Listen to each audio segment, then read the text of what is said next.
focus on ICT policy, commercial law, and public-private partnerships. He brings extensive experience advising governments, traditional authorities, and private clients on regulatory matters, strategic planning, and sustainable development initiatives. Please help me welcome him up onto the stage. Yo, you could tell my radio voice was coming in. Bathong dumela. Le kae? Ke na le flu le ska ithare gong ke ithakere ke itumedisa mongwe. So ya ka go builwe but mine is to add on to what Dr. T spoke about. So the difference between us, ke di title le dipalo. Ke motona o mo morago ga ka o bereka ka dipalo ke bereka ka ditlhaka. He's audit, I'm legal. So I think that's the basic distinction. But we more or less always address similar things. Complementary. As in we complement each other. So I am going to touch on the regulatory framework that exists in the world around artificial intelligence. So what is currently happening, which is what Tato touched on, is that currently there is development of artificial intelligence. It is on the one hand being developed, but it is also being deployed. We are using artificial intelligence right now. But no one seems to have a legislation that says this is how you are supposed to use this. So in order for me to address that, I will, so I have a bit of a write-up that I hope I will be indulged by the organizers to then go back home, put it together as a presentation, share it back with them, and because you'll be leaving your details, you can then get it afterwards, where you can then acquaint yourselves with, what it contains. And I hope I'm inviting you to slow me down in case I'm a bit rushed or you miss certain things, because I'll be reading. I am not the best of, I haven't been able to take advantage of AI as yet. Otherwise, I would have asked it to prepare a presentation.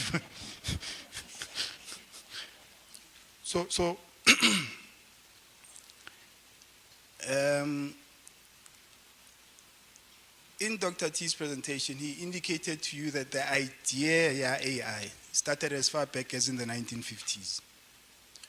I think they said the Greeks and the Egyptians were already conceptualizing an era where we just sat there and had slaves doing stuff for us. And these slaves were, the technology that is being developed.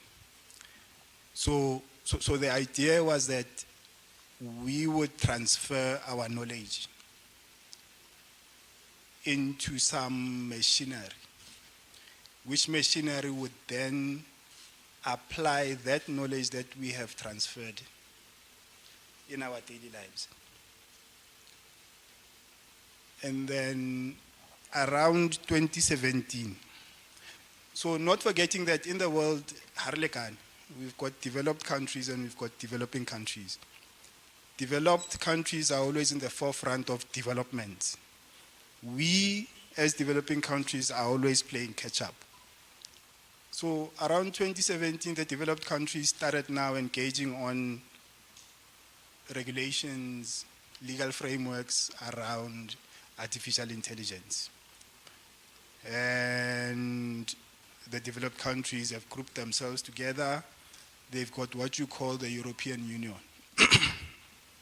So these guys then sat and decided that they're going to put together an act that they call an AI Act. So it's called the European Union Artificial Intelligence Act. It is, in a sense, the genesis regulating the development and deployment of artificial intelligence. So what then us as developing countries will then do is we will then visit this act and pick that is applicable to us, use it as a guideline. And please understand that this act is about creating a starting point in the process of us, as different countries throughout the world, developing our own pieces of legislation. And it's important that we all get to at least have sight of this document so that we can add value. So what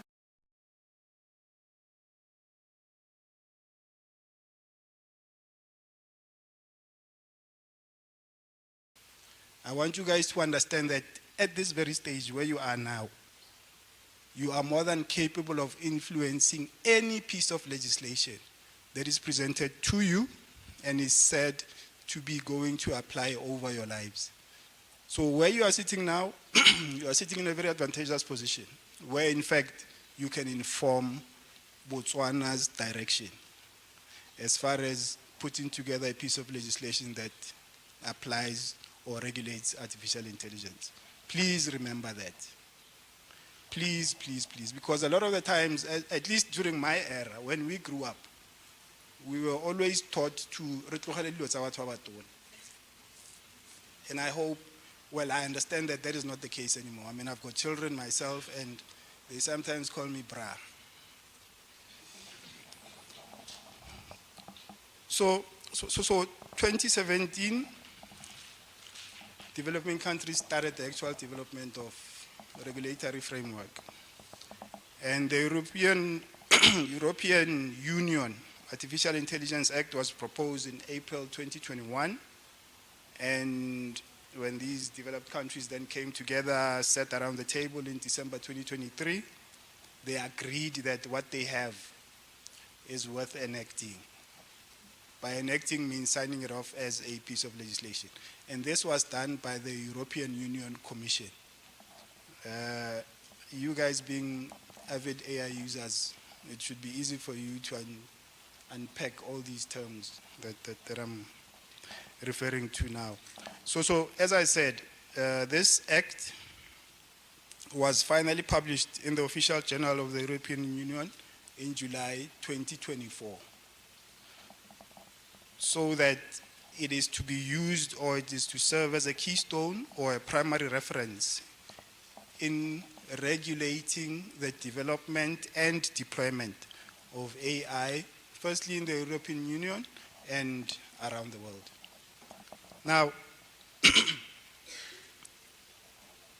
as recent as January 2025, there were about 69 countries throughout the world. I don't know how many countries there are in the world. Can somebody help us? How many countries are there in the world? AI gurus, quickly, please. 193. Okay.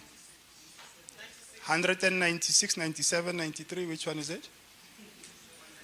Final number? AI, final number, please. 197. Okay, let's go with 197. So, guys, we need to decide on a number. Okay, so we've got 195 countries in the world. Yeah. Of the 195, 69 countries have thus far, and that's as recent as January 2025. Managed to develop regulatory frameworks around artificial intelligence. So when we talk percentages, that is 40, 30%? Accountants, please help us. So in terms of percentage, you've got 163, you have 69. So roughly the percentage of 7, 14, 21, around 40%. So 40% of the world has decided to participate in this process of, developing regulatory frameworks for artificial intelligence governance. Now, the question that is asked is, where are we?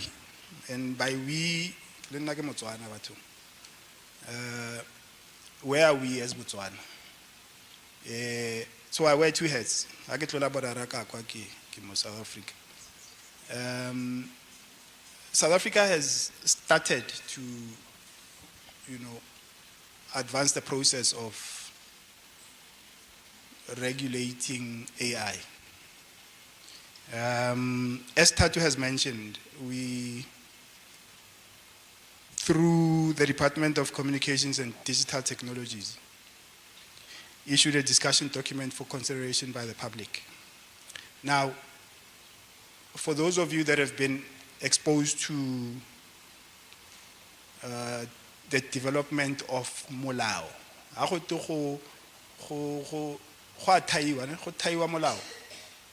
what's the right Setswana word?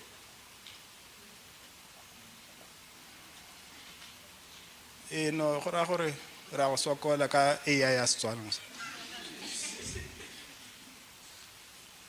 anybody?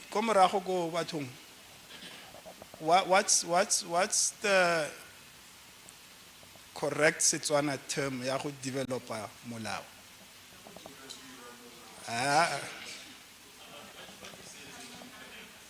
Nyara ke agana a ke developer Setswana go tha molao. Thank you. Hey, ke tla wela gae ke le motlotlo. Now, so what South Africa has done, as I said, is through its Department of Communications and Digital Technologies, issued a discussion document for consideration by the public, attempting to determine a uniform definition of AI and its value chain.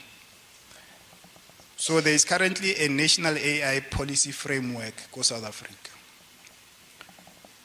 Parallel to this, so in any country, there's always a department which is the custodian, in industry,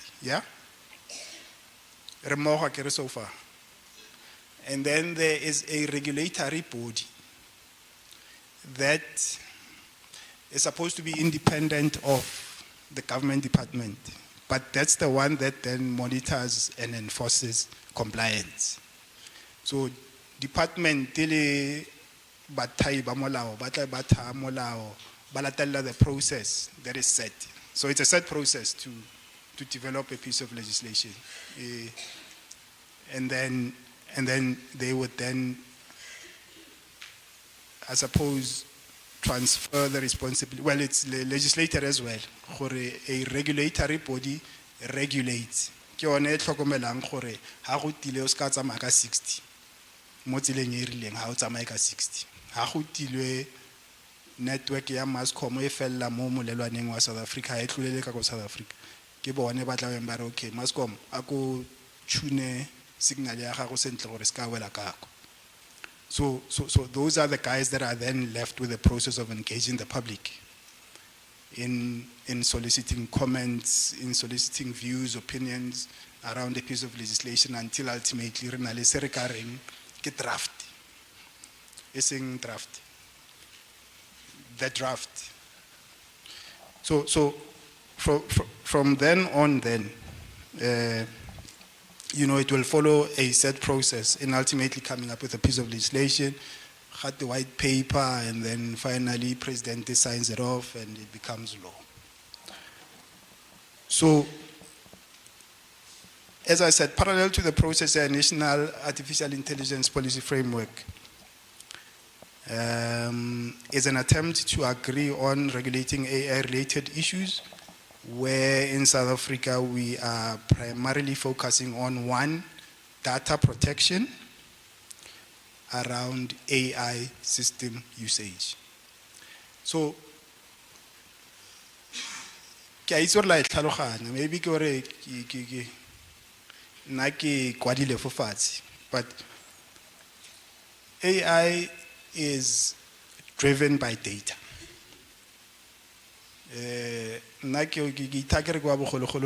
So technology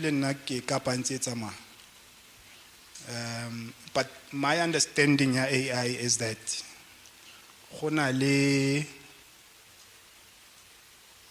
ke tla reng Themba o buile ka cloud.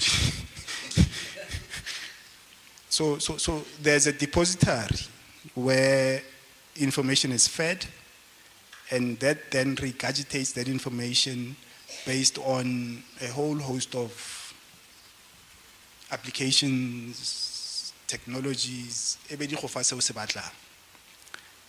So I read somewhere initially we had thought, and I'll make an example, hypothetically speaking, we are able to process, for argument's sake, 10 different things. The human mind can process about 10 different things at any given moment. But this thing called AI can process 1,000 times more, in fact, millions. And that's why feedback yayon and anything that you want, kutlile monga bua ka thesis, e khona go go irela dissertation amboke o graso sa ga go khaba fale re go tlapela matsogo on the stage mara ka moso o tla mmerekong ke mathata. So we need to now also manage that very information that one is fed and that comes out. But we'll get to that part. So because we don't have a specific piece of legislation that regulates AI, we then are forced to interrogate what we have and find something that addresses a certain aspect, AI, that we can then interpret such that choose in the meantime whilst this phenomenon is developing. So Tato also touched on our act that promotes the protection of personal information. So more than anything, I think none of us wants our dirty linen, and that's a phrase, for lack of a better word. Hang in the open. I'm booking Saring. So dirty laundry and we are constitutionally empowered to decide on how it is used. So until we're now feeling to okay, they can't, they shouldn't. It's against the law for them to do that. And AI being anchored around information is subjected to these pieces of legislation, or at least the advantage of this legislation that already exists, interpret it such that at least a refer or a guarantee protection against the use of AI. So what is happening is, like I said earlier, you have developed countries spearheading and running away with the development and deployment of AI. But again, Tato touched on it. You've got developing countries, South Africa, who are also within reach of those developed countries in terms of the development of AI. So in a sense, one, it's possible, but I would also like to say that it's not too late. I mean, I hope this European Union Artificial Intelligence Act was only published in July 2024. It's only last year, it's not even been a year. We're probably on the 10th month now, yeah? So we still have another 2 months for another 12 months. So it's an opportune time for us to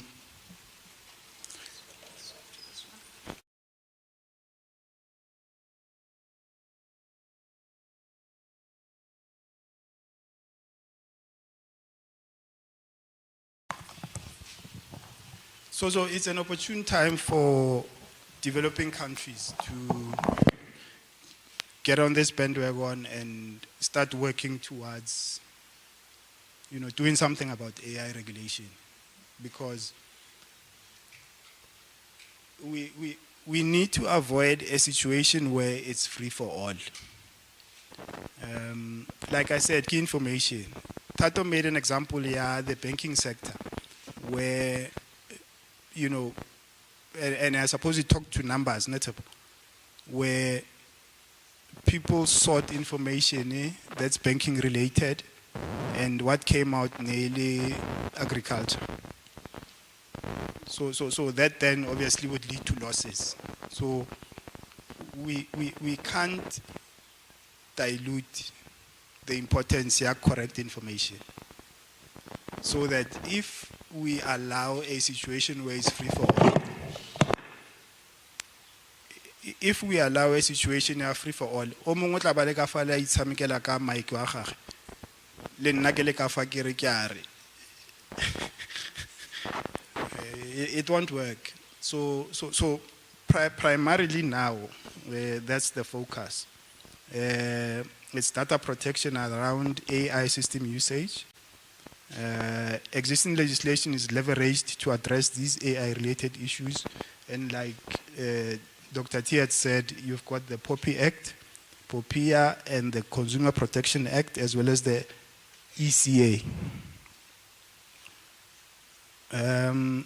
So in 2021, when this whole AI regulatory framework was started, countries that had sat around the table had set themselves a target where they would have fully implemented the AI Act, and this target was 2027. So they were able to, at least in 2024, publish the Act, and in the same year, it was operationalized. So it's an ongoing process, and they've given themselves 6 months targets. So every now and then, progress is tracked. There's a report that is issued after 6 months that explains where the process is, 12 months report, and so on. So in as much as they would not have achieved, or at least the period had not passed, you will find that there's a report that says 6 months, these are the things that we should have covered. And by we, I mean other developed countries. After 6 months, they've got another, set of targets that they've placed. After 12 months, this is where we should have. Now, the nice thing about this AI Act, the EU AI Act, is it provides for definitions. And it's important in any piece of legislation to find standard definitions so that there's no confusion. And this is done in anticipation of going to court. So what then happens is, unless the definitions are proper, everything is left to the courts to define terms, and a lot of the times,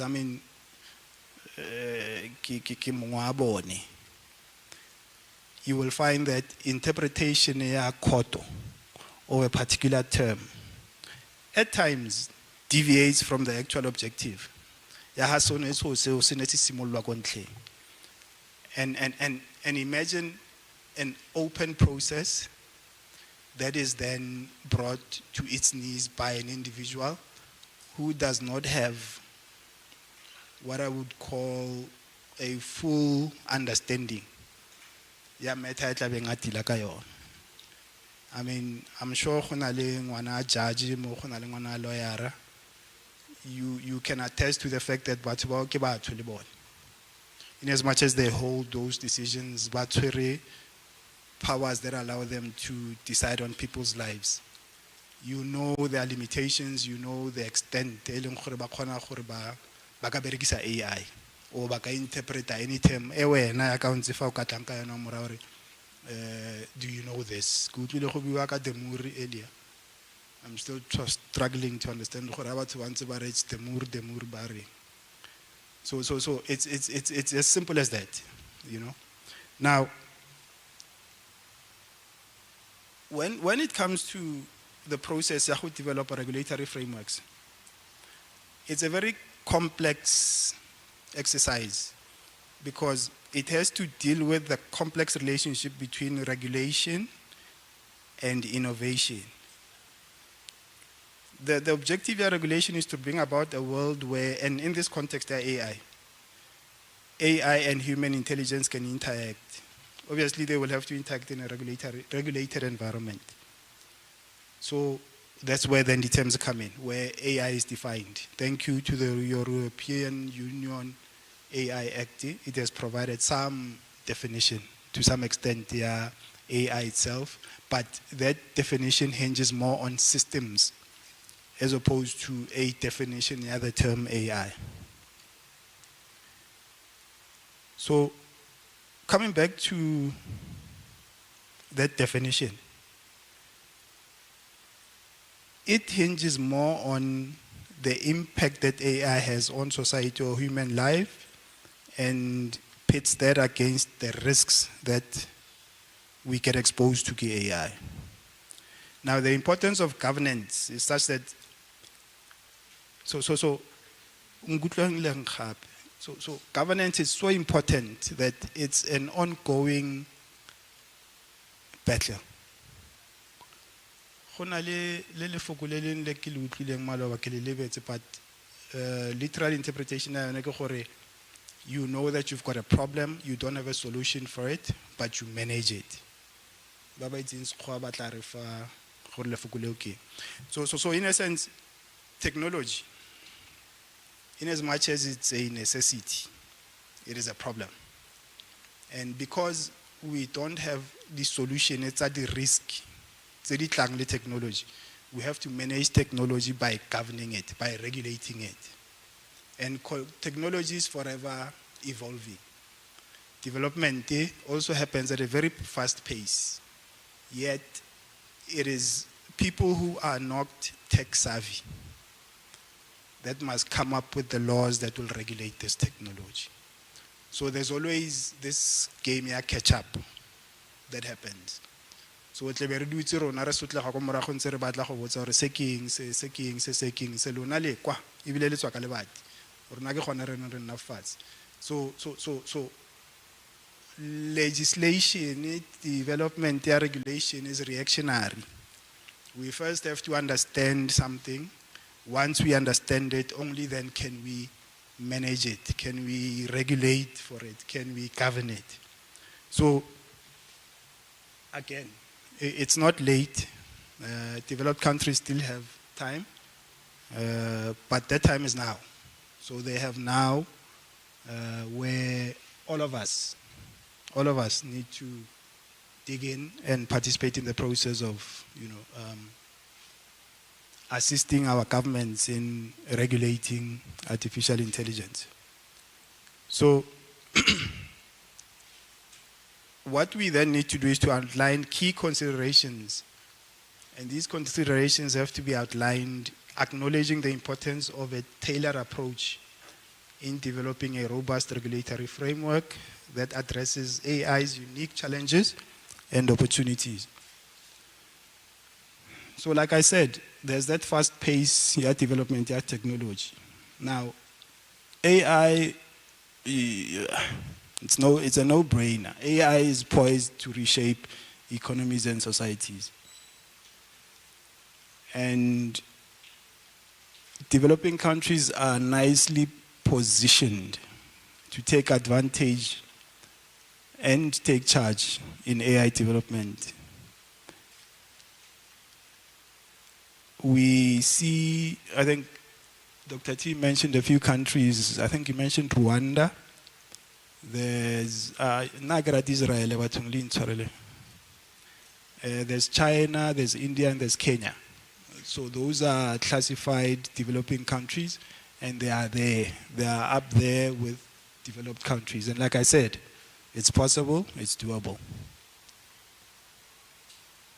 So as already acknowledged, that AI is poised to reshape economies and societies, we as developing countries are able to drive sustainable growth and address our pressing challenges.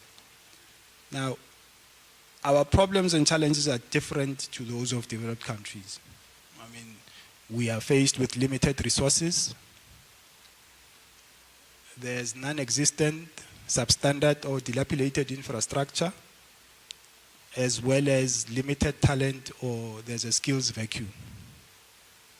So a ke dumele gore o ka ya ko UK or o ka ya ko America or o ka ya ko France and be confronted with these types of problems. So those guys have it good. And I suppose that's why Bali is arrogant as they are where Africans are concerned or where developed countries are concerned. Our problems are foreign to them. And that's why it's important for us to sit and contextualize our circumstances, the development that we make. And like Iwile, it has to be a concerted effort that includes everyone. In this instance, hakuna affected party owns in Kokoning. AI affects all of us. From Kokalahari Desert, President Mokhabro.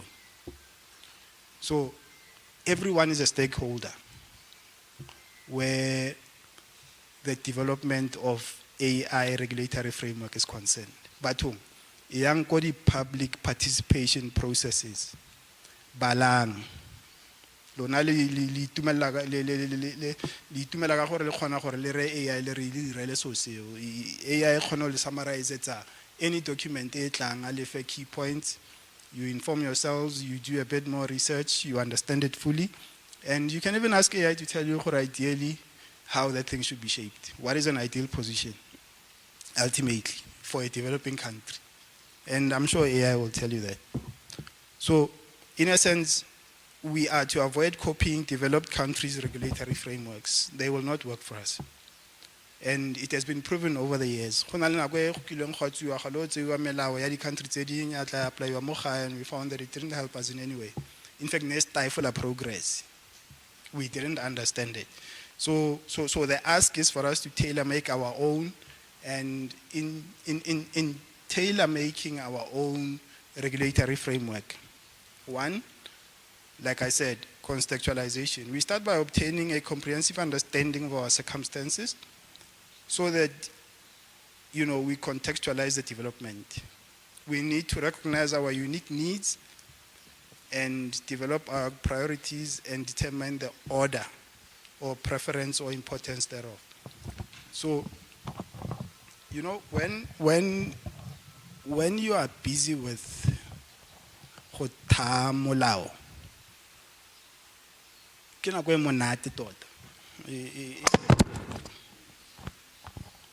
I'm fine, thank you. Because you should be able to take pride in the fact that your effort is an investment into the future. Whatever contribution that you make, and it's not about you seeing what you thought you would want to see in a piece of legislation. Every input is essential. Every single input is essential in shaping a piece of legislation. And you'd be surprised at how different we as a people think. And please remember that. Oscar, I've never been able to use the Fokongodier. And you'll tell me if but Oscar Ngodier, when it comes to public participation processes. And the nice thing is you can even do it online. The comments. It's either if you are brave enough and you feel that you're a speaker of note, you're able to go and stand before the committee and present your case. You can send in written submissions. You can even club yourselves. In block 6. You know what I mean? You can even, you've got student organizations. You club together and you submit your comments. Where you are influencing a legislation that is ultimately, in fact, that already, that talks to something that you are already subjected to. So like I told you, in our days,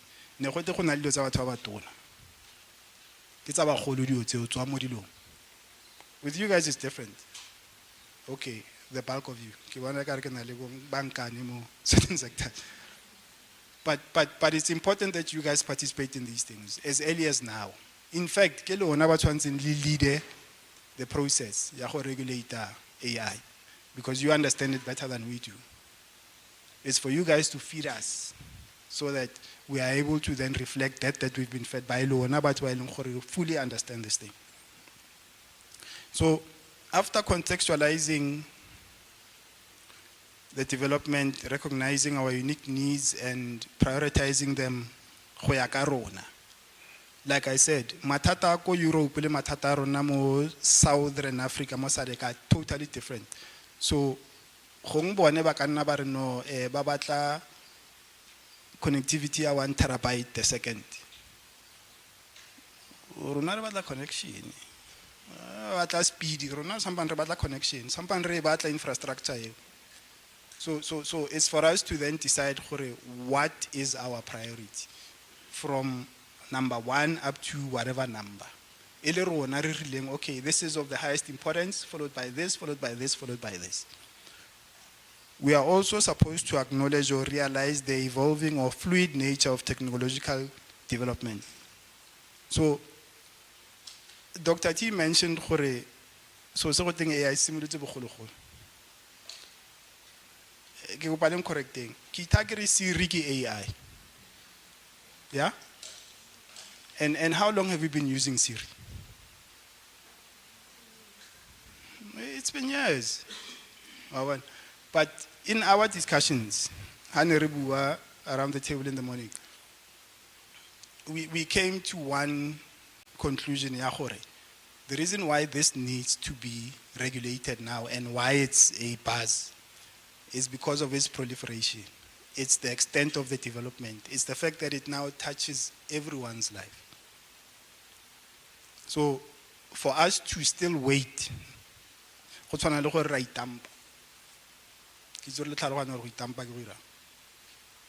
we'll be shooting ourselves in the foot.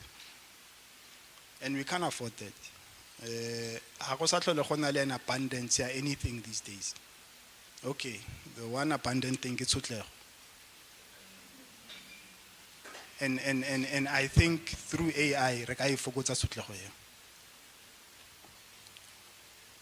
there's a need for collaboration or teamwork. Now this I'm going to read. We need to identify and acknowledge all the affected parties or stakeholders. Now, I had said earlier, hagona o sing an affected party. Hagona o sing a stakeholder where AI is concerned. So it's for us to strap our boots and dig in. So, yes, we need to read. Read. Arboneng gore ke mang o tla nnang the best one in taking advantage of this technology and using it. Gore re kgone gore re tle ka the regulations tse ileng gore di ideal. That I'm throwing it back at you. And again, we could even say from Kalahari to Gaborone, we should all participate in the process of developing a robust and tailored regulatory framework. One other thing that we need to do is to be honest with our budget or budgeting. And we also need to be able to manage this budget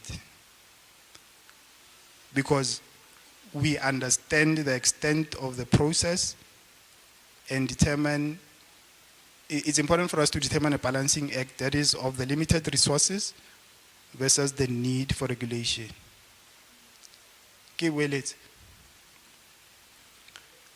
So remember we started off by contextualizing lefatshe la rona against AI.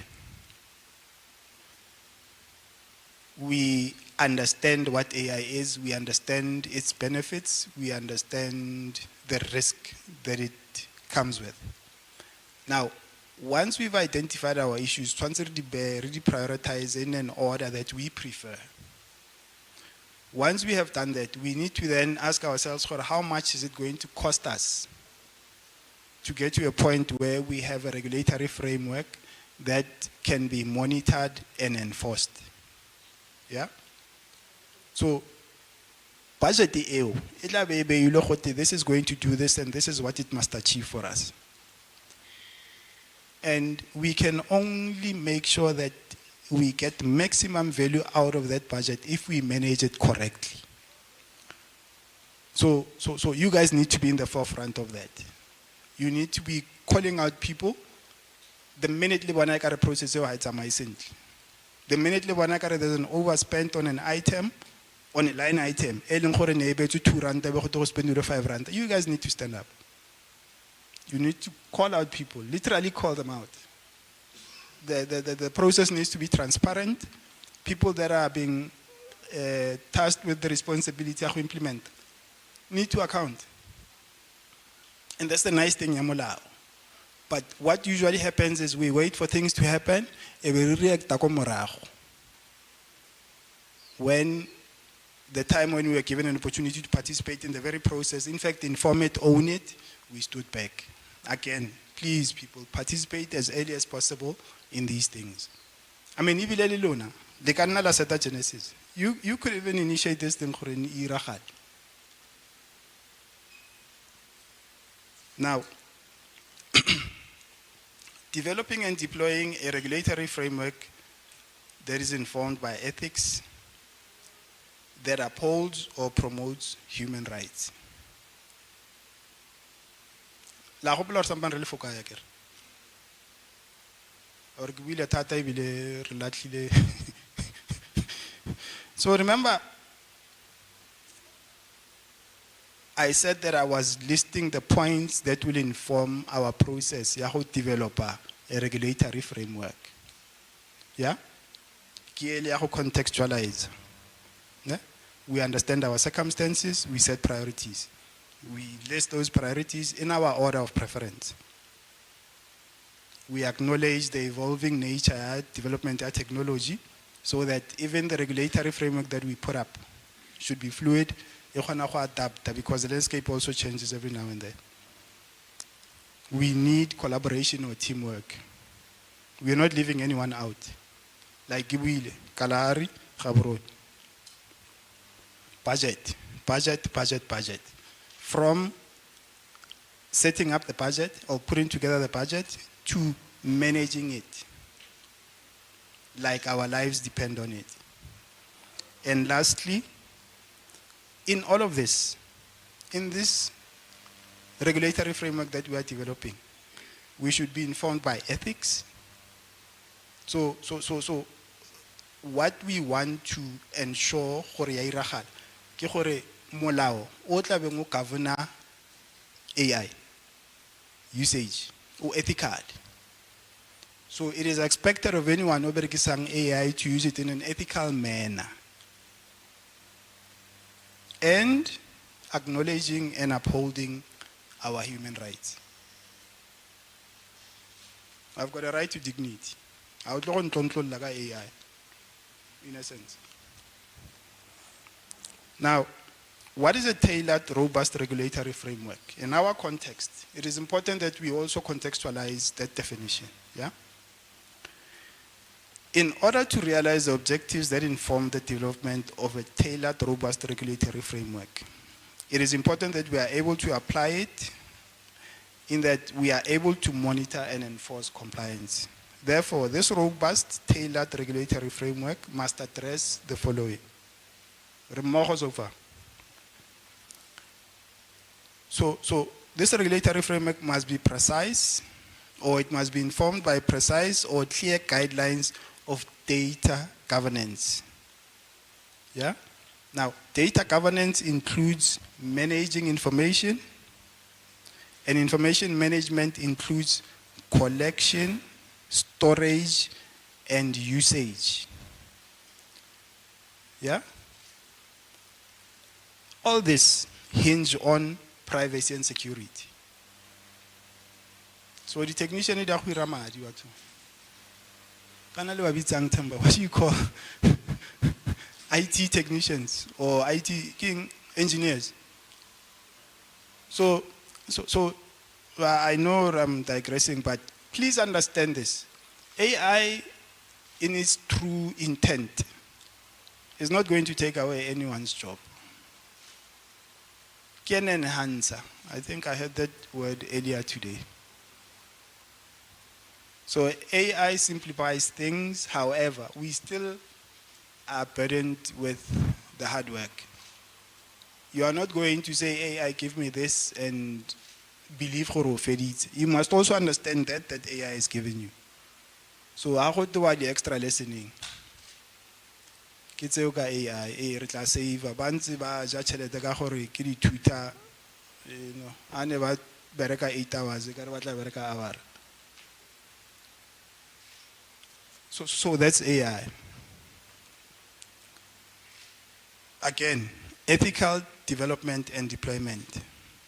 So let's take social media for instance.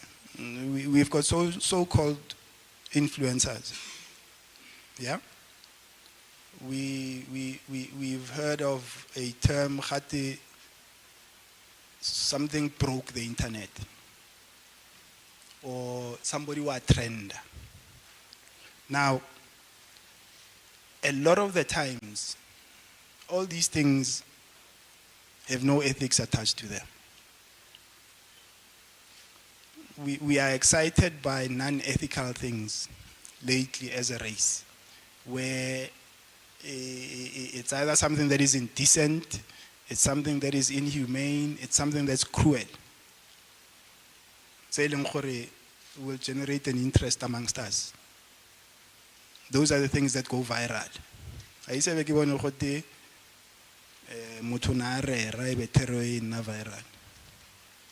I'm not judging. But the idea is to ensure that we've got ethics at the forefront of our regulating AI. So like I said, people are more interested in attracting views, likes, breaking social media or the internet, trending, onboarding more followers, whilst ignoring or lacking ethical considerations. So it's for us who are going to inform this robust, tailored regulatory framework. We are going to ensure that it promotes bias mitigation. Now, ko South Africa, ke tla bua ka ko ke tlholang nako e telele teng. Before someone actually brought it to everyone's attention, go na le selo gata algorithm. Now, what it used to do is marketing or algorithm ya gago e tla be go bontsha dilo tse ileng gore to some extent ke tsa sekgowa. Ha ise be e re ke shebile and now someone was being judgmental about it shows my preferences. But remember, I don't know how algorithms work, and I'm hoping Spiwe will explain that to us. But we must mitigate against bias where AI is concerned. We need to hold people accountable. AI, there should be transparency. So you can't want to feed information on a system and not want to, what's the word? And not want people to know who you are. You can't claim anonymity where you are feeding information in the mainframe. You must be able to say, program director and my name is so and this is what I saw. In fact, information as it is brought to the public, we must be able to trace it back and say this is where this thing comes from. Now, we cannot have that if you guys are not going to participate in a process that is aimed at developing, remember, robust, tailored regulatory framework. Again, it's your responsibility. There must be promotion of skills development and capacity building. So, if you remember when smartphones came out, my father is still alive. He's 80 years old. I sent him a message on Monday. Sorry. Yeah, something that we had been waiting for so long. It had to do with me. So for me, it was a milestone. He then somehow ends up commenting, I don't know if he be saying, yeah, this face that has a teardrop. I kid you not. Hi, it's like an emoji or teardrop. Then to my surprise, obviously I have to ask, he's not even aware. And then he wants to ask me, now, what tear? What are you talking about? You know? So I am saying you don't want a situation where your father or your mother accidentally instructs AI and something else comes out of it and it gets out there. We don't want a situation where children end up committing suicide because they could not complete a task. Which task a teacher gave them thinking that they know how to use AI. You don't want parents to have kids come home and expect them to help them. And you find that parents don't know anything about AI and can't help their children. And then you have these other parents who can be that bad that they are judgmental and want to say others are useless.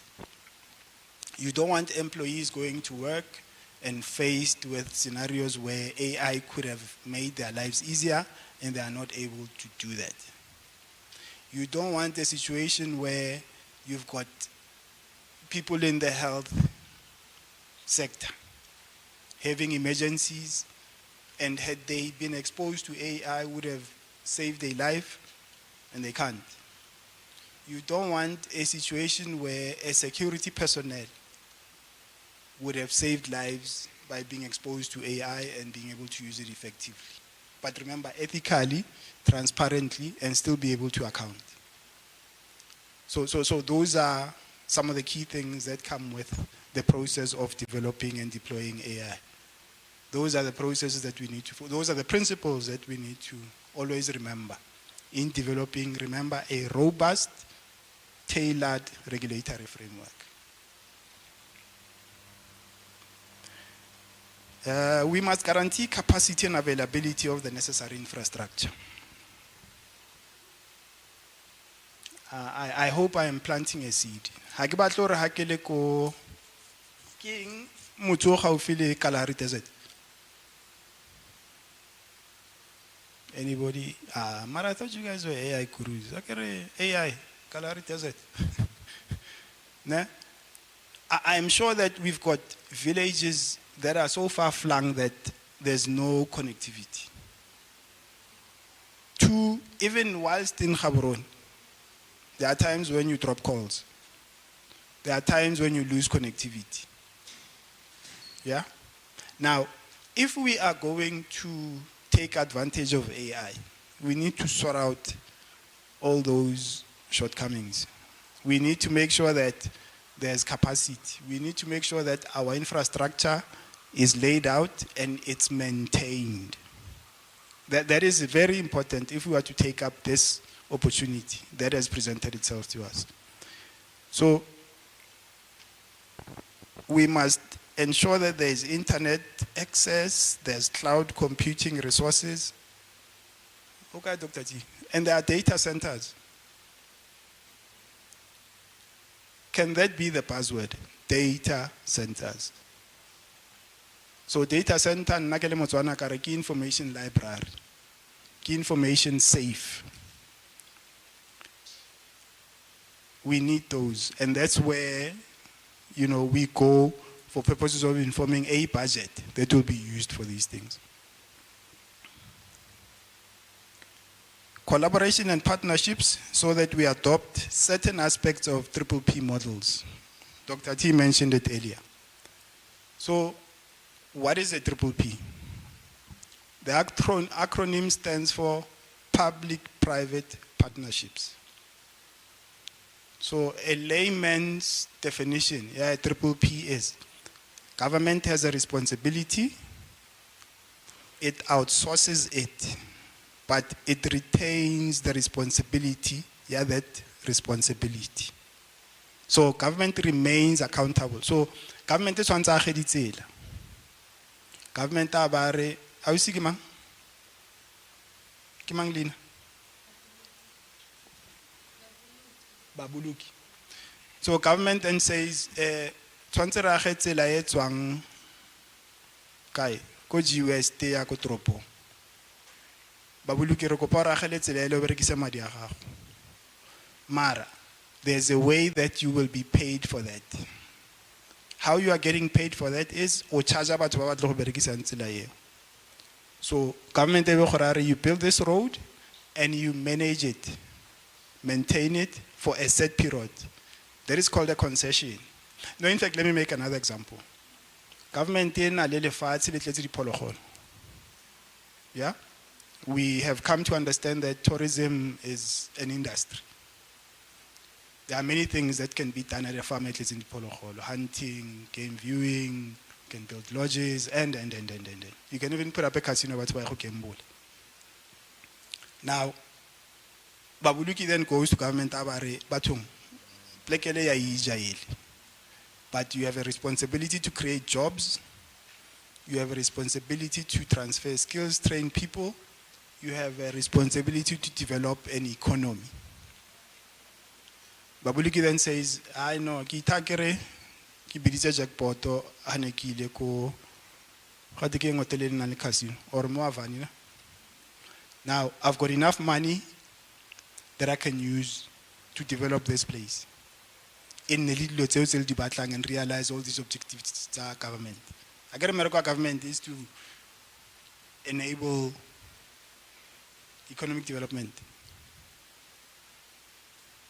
American government is to tlhokomela diphologolo and ensure that I don't poaching, and all these other things.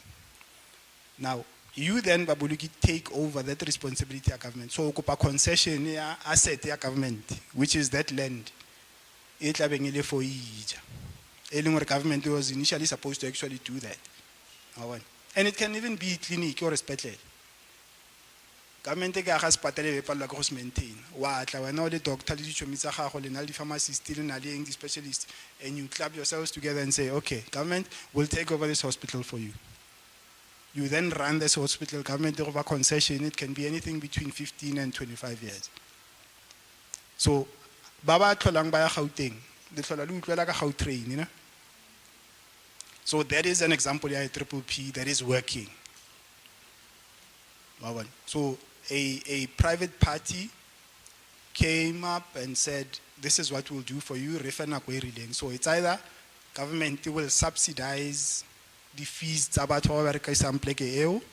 or when, depending on your financial model, will be able to generate your return, your investment from the users. Spetlele, game farm. So what then happens here is, we as society would come together in the public sector, the private sector. So I get in the private sector. In private sector, and all the segments it's on. The government, and we do this. That's why you are able to then adopt certain principles that triple P, because what is key is collaboration. Government is not going to be able to put together a regulatory framework that is robust and that is tailored to suit the needs or context.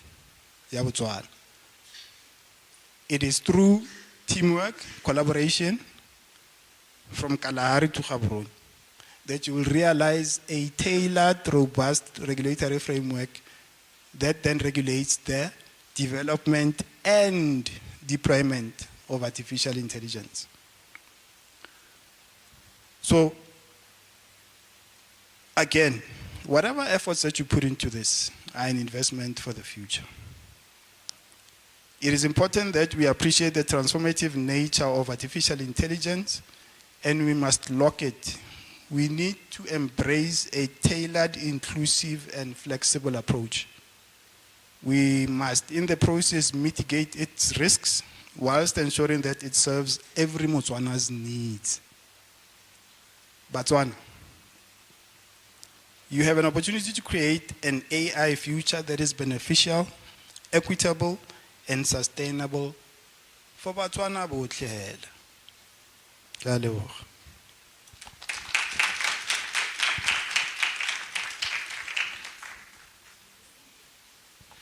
Ha gona dipotso ne kgale ke eme. Thank you. No, they're not. Thank you.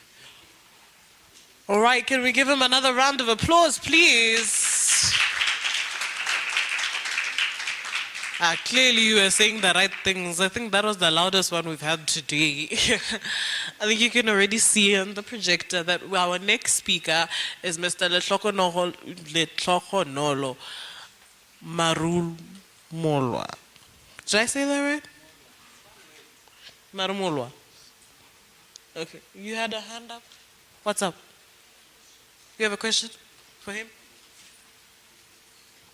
He said he doesn't want questions anymore. I'm joking. Okay, the one question and then we'll get into the next speaker, okay?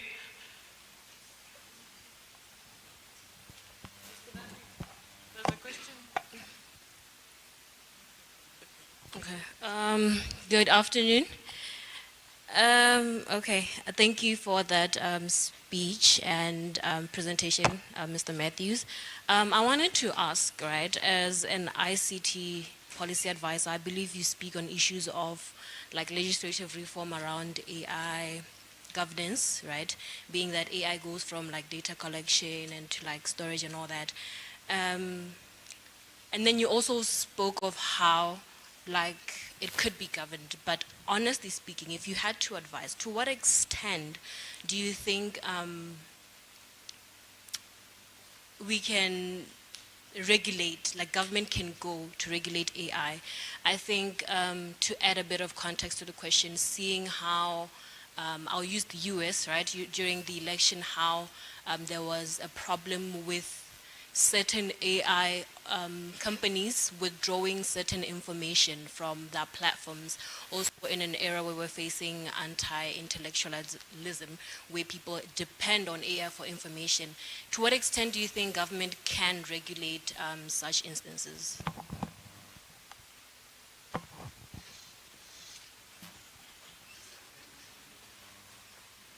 What's the other mic? Because I think you're going to be walking around. Oh, okay. So remember,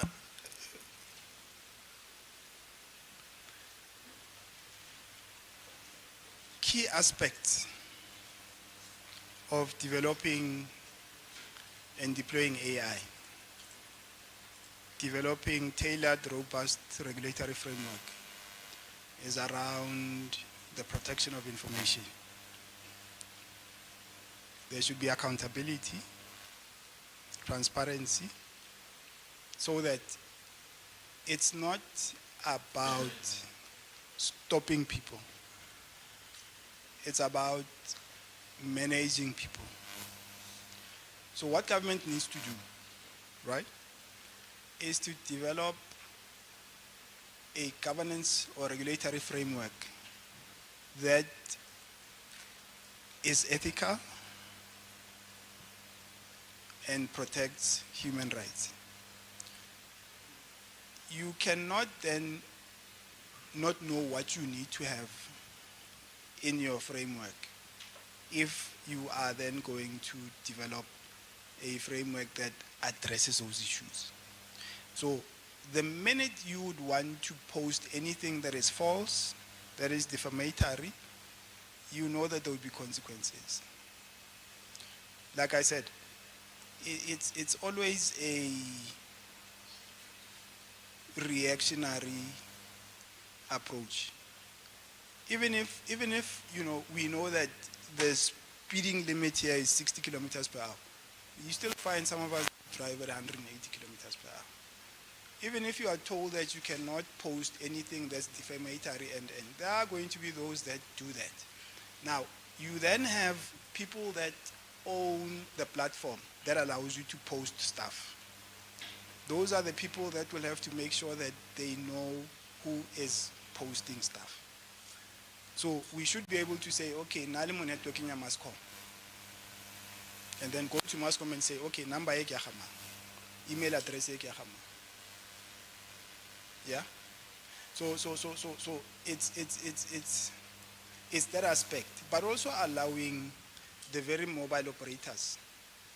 There's a term that was coined, takedown. Yeah? Where if something is posted that is not, I'll use the word appealing, they are then able to take it down. And it's for you then who feels that you have a right to post that to then take them on, or by the regulator. So it's not that difficult a process to arrive at, as long as it is done right. And that's why it is important to then, in these public participation processes, for you to be present. Because these are the things that you then force your regulators to consider.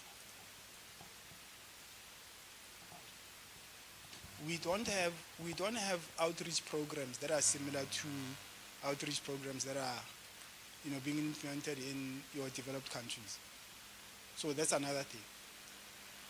If we legislate, people need to understand that piece of legislation. People need to know what the implications are of transgressing it. Not everybody is fluent in English. So what are we going to say? We need to cater for these other languages. We need to have people actually go out there and teach people about these things, so that they understand it and are not then going to do that. So I respect that happened in the US, but if you really think about it, there it was more political than anything. I mean, look, people who were found guilty were sent to jail. A new president comes in and frees the very people. So those are the dynamics. I hope I was able to answer your question. Or is somebody short? All right, we're going to get into the next presentation. Quick, fast. Are we ready over there?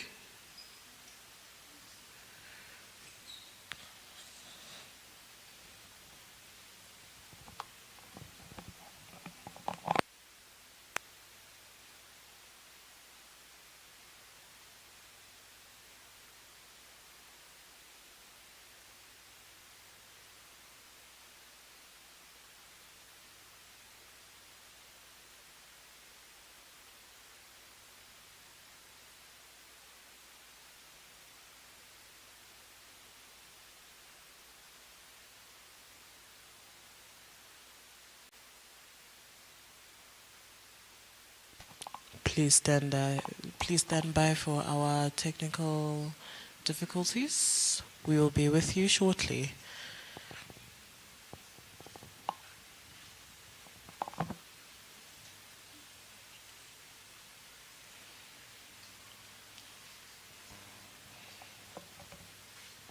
So, how's the weather?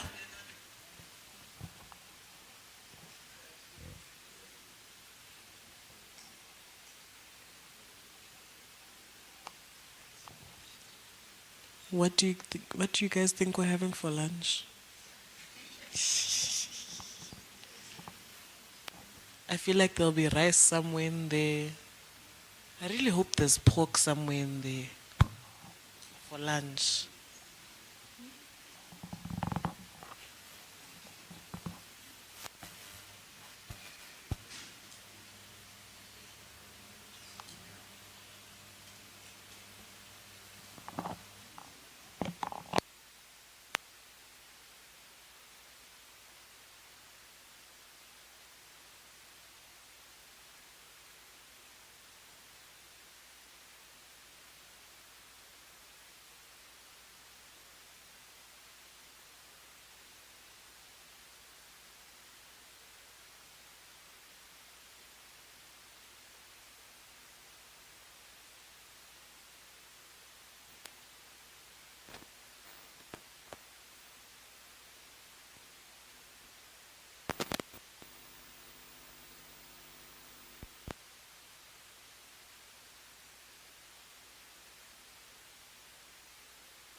program director. Although program director, you could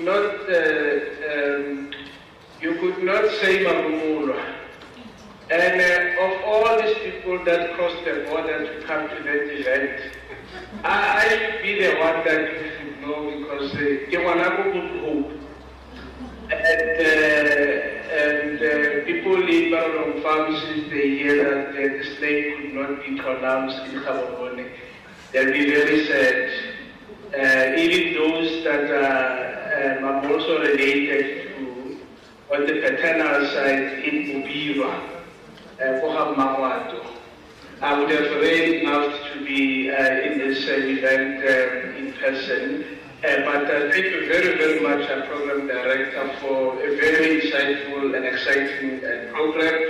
Let me also thank all the organizers, and in particular, let me also thank the speakers. And the speakers have taken all the words that I was going to use, colleagues. And, you know, the way we do it, where I come from, I could just say, because everything that they have said, they have taken all the words. I have nothing left to share, but needless to say that I will try. Let me thank the speakers and who have really done very well. I have really learned a lot today. I have been following the discussions via the online platform. Colleagues, also allow me to single out Mr. Mabusela also as a chief host, along with the sponsors that have made this event possible. We really need more of these events to be taking place within our region. And the time is now. And, you know, I would have loved to be in the room, even though I'm in the room with you digitally, and especially to look at the young people that are up and coming and say, the time is now. There is absolutely no reason not to start. We have everything that we need within our midst. And the only revolution that we should be worried about is the AI revolution, because it is a wave of change that is really set to make an impact that will last for decades, if not centuries to come. And I really, really hope that this kind of events will help us to really want to grab this opportunity and participate. So I'm not here, colleagues, to impress you or to wow anyone. I'm just here to talk passionately about the brief that I was given, but mostly to really have this opportunity to try and encourage every single one of us to be involved in AI. I want to thank Resuping, Dr. Maota, and the many other speakers that covered issues of institutional regulation and government-related aspects in terms of the policies, the laws, and so on. And my comments should not be seen as if bagolo ga ba setse ba rutile botsadi ga bo setse bo rutile jaanong nna ke tla ka go fetola thuto e batsadi ba e tsentseng. But I'm saying that a lot of these things need to be moving together. Yes, we need to have policy regulations. We need to have shared ideas and principles that will guide how we do things. And whilst we are doing that, it will help for us to get involved as much as possible so that we also leverage the feedback and the experience that we get from the efforts that we are putting to empower these principles and how they should be tabled. Colleagues, I will try to stick to the brief that I've been given. It is very easy to get sidetracked when you speak about a topic that is as fascinating as anything that has to do with AI, especially with business intelligence for me. So I will try to stick to the brief that I was provided so that I don't overdo it.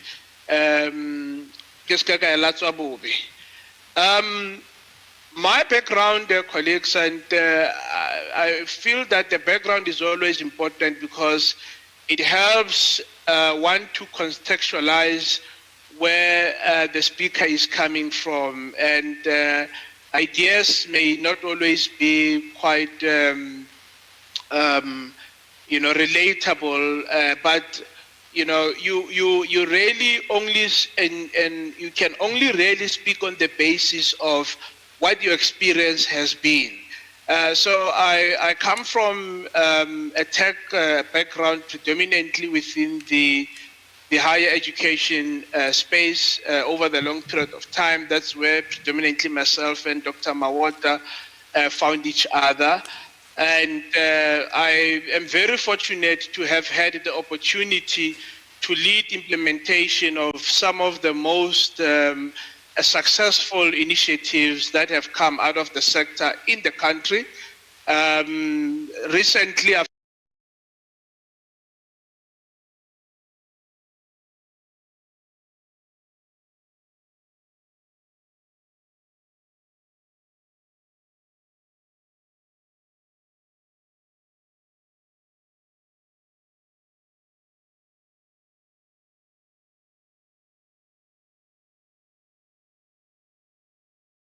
the IIE mark for the private group that I worked for that owned brands in higher education. This approach has since been adopted by many institutions within the borders of the land. I also happen to have implemented another platform called the Kitso, and this was quite significant because it was in a private space, which is not always easy because the way corporate functions, that you are actually paid to do what you are told and less of the thinking. As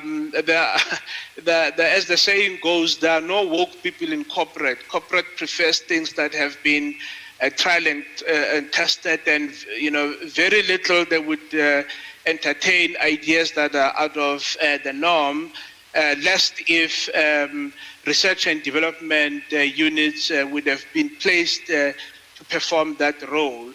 I've also been involved in the public sector. I created an evidence collection system in Gauteng that was deployed within the Johannesburg metropolitan area. That had promised to really have shaped quite a lot of processes that desperately needed to be digitized from a digital transformation point of view, and we did achieve some of it before the project could not proceed further. That had actually gotten adoption from major stakeholders within that particular sector of transport, and we had actually made quite meaningful impact in terms of leveraging insights as a result of digital transformation to provide real-time insights to law enforcement organizations, but also third parties such as Uber and SAP also leveraged the insights that came from there. So now the idea here is that as somebody that has been involved in tech and having worked with tech in the traditional sense and having had the privilege and the opportunity to work on, even though I was based predominantly within the education sector, I also had the opportunity to work outside that sector in between separate gigs, even when I ran my own consulting, when I started my own consulting firm, I had the privilege of branching out in professional services and really gaining insights. Now, The brief that I've been given here in this context is to talk about how business intelligence can aid digital transformation, and doing this by leveraging AI. So you can imagine that these are three main areas that are, they've got enough depth themselves. And to have to unpack them and to now have to talk to how they can relate, that posed to be quite challenging. But needless to say that I have accepted the challenge, and in this regard, I will try. So in a short stint that I've been involved in tech, just yesterday, we have come from a time when everything needed to be done manually. Literally, I think Google might have been our only source at the time. And the amount of time that it took just to get the knowledge of something, never mind putting the knowledge to use. And over time, as digitization began to deepen and became even more accessible to us, it slowly but surely started becoming more automated with a lot of tools that were made available to us. And of recent times, we started actually using a lot of AI. Now, of course, AI has been as an idea, and I think from a theoretical capturing point of view, academically, it has been existing for years. And predominantly might have only really from an application point of view been accessible to organizations that could afford to do so. And I think we only started really seeing a bit of AI, in this case, what we refer to as the general artificial intelligence, which was narrow-based. We began to only see that coming up through possibly advanced digitization, especially through the smartphones and so on, as other speakers have said. And until now, we are actually moved away from a narrow-based AI to an AI that is actually more general-based. And in actual fact, in my view, when we already have large language models that are more than 75 billion parameters, we have actually reached a state of being in the super intelligence state. So that is my experience and my journey as far as AI is concerned. And the understanding of the brief for me is to talk a little bit about the digital transformation part of what I've done or continue to do now. In particular, talk about business intelligence as a component of digital transformation. But more importantly, talk about practically. And I say practically because, you'll have to forgive me, colleagues, I really believe that if we are going to be serious in instilling confidence for people to take up AI, we need to do away with the brochureware. And we need to make the information practical and accessible. And the reason why this is important is that if I echo the words that the rest were being shared in his closing remarks, to say that he's encouraging Botswana, to, especially the youth, to start participating now.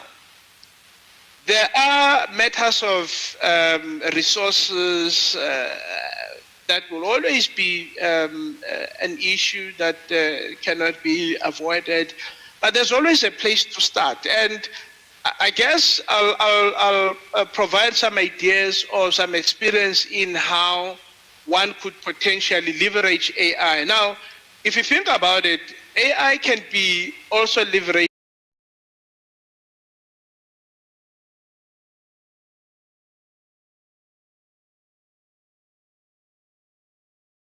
It can also be leveraged in other domains, even outside digital transformation.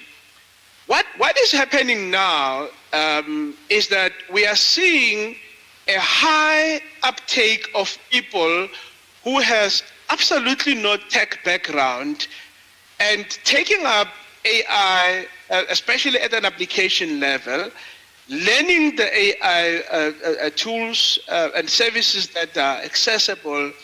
And because of the depth of understanding in the areas that they are working in, whether it's medicine, whether it's retail, whether it's even education, we are seeing this idea of citizen developer actually emanating to become more impactful and more relevant than trying to take tech people and have them exposed to multiple industries. Now, what does this mean? It means that we are seeing a very clear evidence of the fact that the AI that is available currently, which can be applied to multiple industries, does not require you to be coming from a tech background. In fact, if you are talking about AI engineering away from its more detailed dependencies such as machine learning, deep learning, and so on, you realize that AI engineering as a standalone practice and benchmark, which is about the application of AI, that it's actually much easier to pick up and use even when you are not from a tech background, especially when you are not from a tech background, because the world in which we exist on is a world that is full of problems. And where there are problems, there are opportunities for solutions. So I'm of the view that I'm just here to, if I can do it, encourage you to see how you can pick up AI from the background that you're coming from. You don't have to be from IT. You could be coming from HR. You could be coming from commerce, and you could be coming from law. That how you could actually pick up AI and actually, at an application level, leverage AI faster, quicker, and even more impactful because of the depth of the background and the domains that you are coming from. Now, to talk a little bit about digital transformation, colleagues, I will not go into the depth of the concept. Really, if I have to explain it to my 2-year-old, to my 7-year-old Lekgeto, that everything that uses information or that requires a process that we have been doing manually or in other forms of intervention, if you can digitize that process for it to become efficient, for you to save time, for the outcome to be more accurate, you have actually achieved digital transformation. At a very complex level, you can talk about a digital transformation in the scope of green and brown fields, where it moves from just having the tool and having the technology to how you are integrating the technology. It could move from just merely accessing and leveraging the tool to actually how you modify the tool to achieve specific output that are critical for your business or for your organization. Now, what is important for this conversation is that there are multiple components of digital transformation, and one of them has to do with data management and data analytics. I was very happy to hear Resiping talking about data governance, and I think Dr. Maota also referred to aspects of governance that overlap with this idea of data governance, and in practice and at a functional level, we refer to this as data management. So within this ecosystem of implementing digital transformation through data management or business intelligence, is that there are components from a digital transformation that are important. And of late, and when you go into sophisticated industries, you see that these players and these activities can shift from industry to industry. I did a project recently, about 4 years ago, at CGS, our custodian for geological geoscience data in South Africa, where I developed the data management framework, which was supposed to be implemented primarily for seismic data. And this was important because we needed to be able to have the capability to be able to predict tremors and earthquakes with our own credible data, and without having to rely on the Japanese or the Chinese or some other people that have been doing this for us.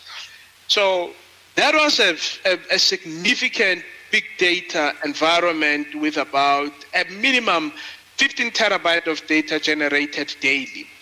And they needed to have an idea on how they can actually consolidate that data. I mean, some of the practice that were actually being done there were quite shocking. So to align a digital transformation, implementation, leveraging data, we needed to ensure that there was a people component.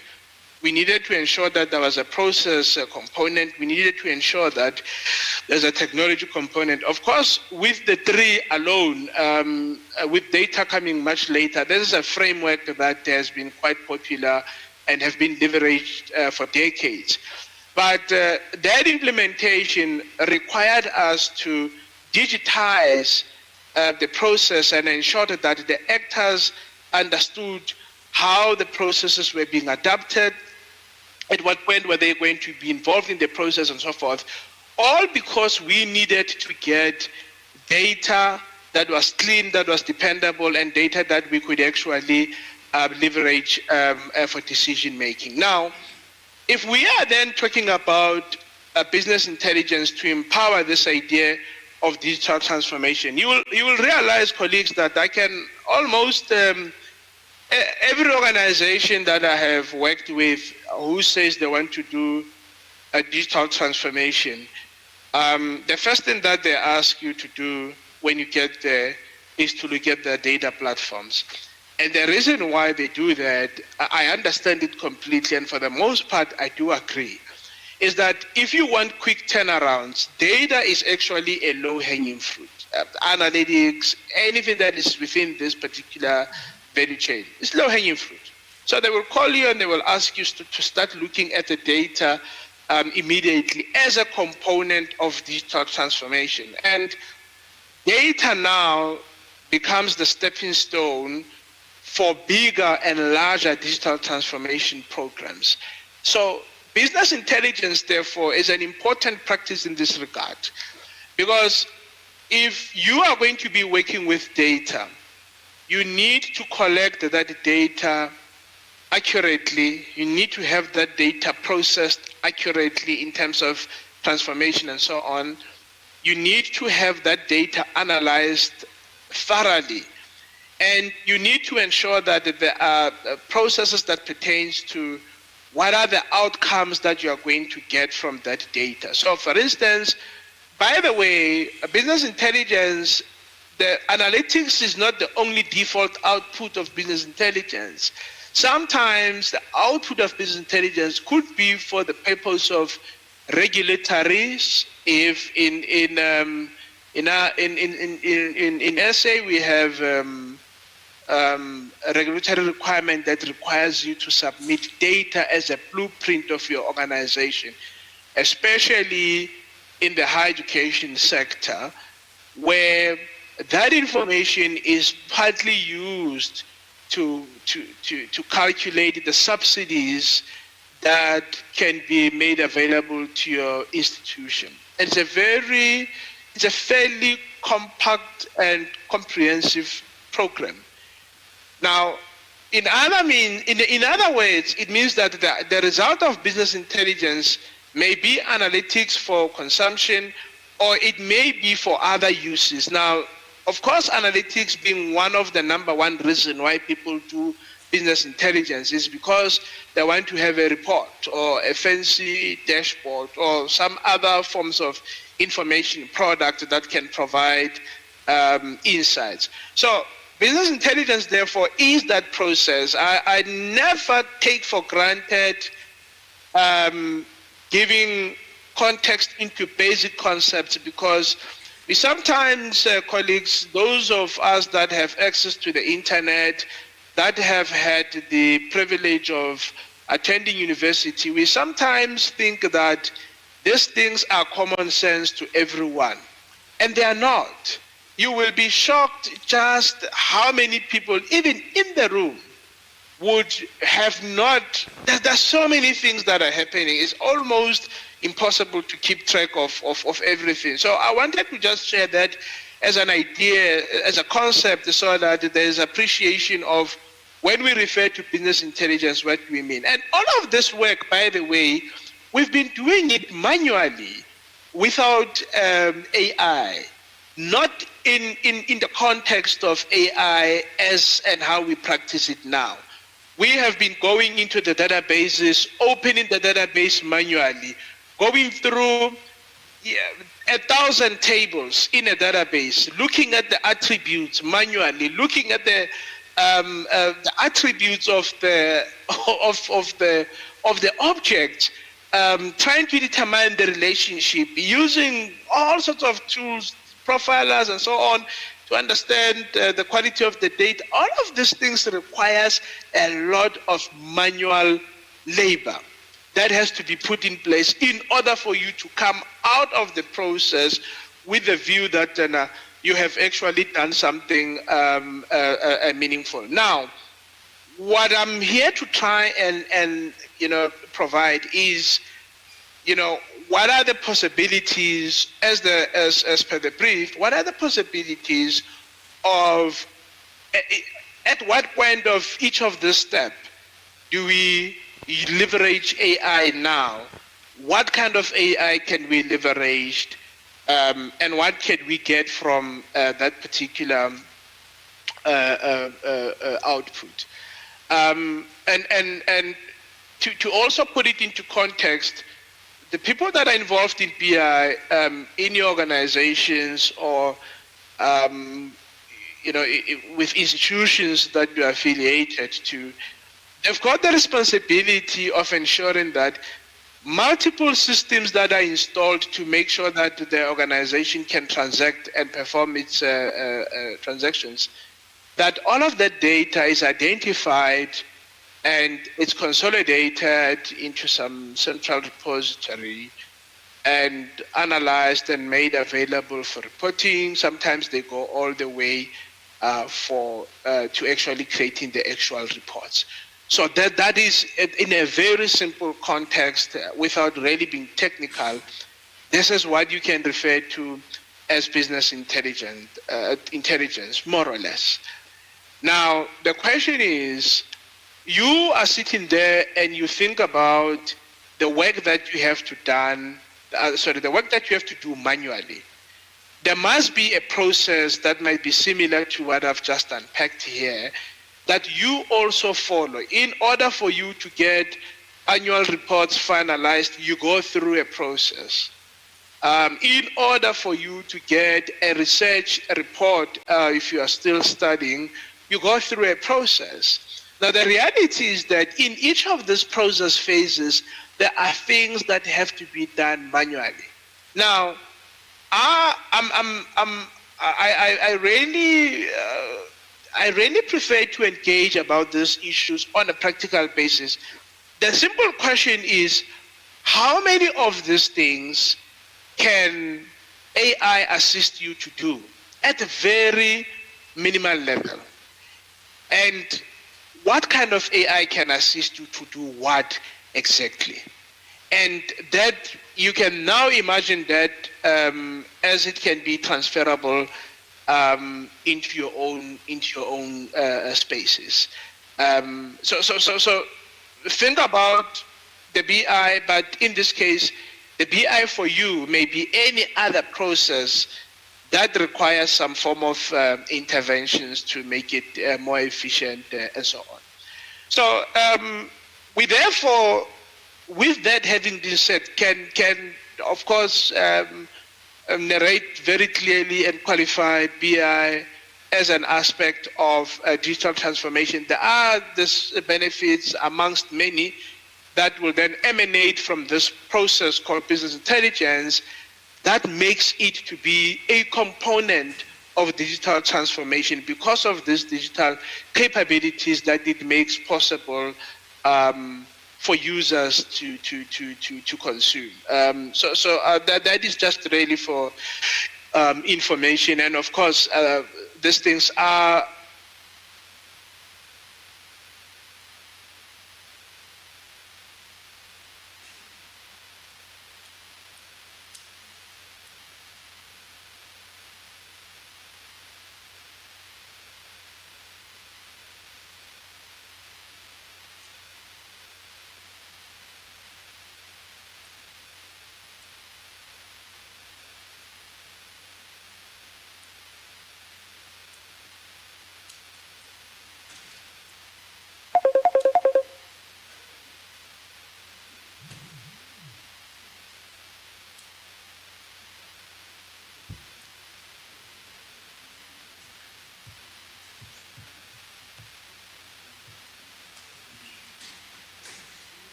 We lost Mr. Lekgokonolo. He's coming right back.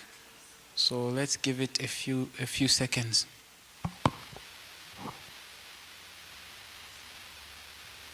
am I audible now? Yes, we lost you just for a minute. I think the connection dropped a little bit, but you can go ahead. Thank you very much. Okay, thank you, sir. Sorry, colleagues. When I was in Europe recently, they made a joke and said, "Tell me you are from South Africa without saying that you are from South Africa." And I said, "Well, I don't know. There's many." They said, "Oh, no. You can just say load shedding." That's exactly what has happened to me.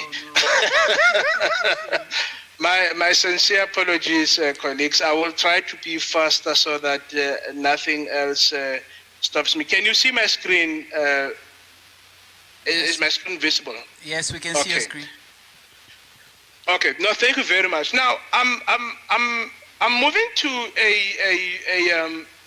a position of every part of the job has its own difficulty.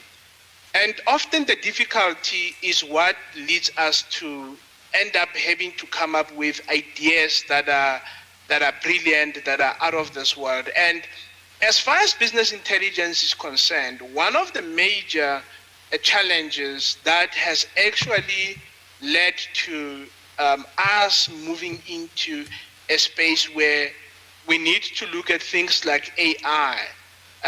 Why did we even think about AI? I mean, business intelligence has its own intelligence, so we needed more intelligence to double the dose on the intelligence that you already have.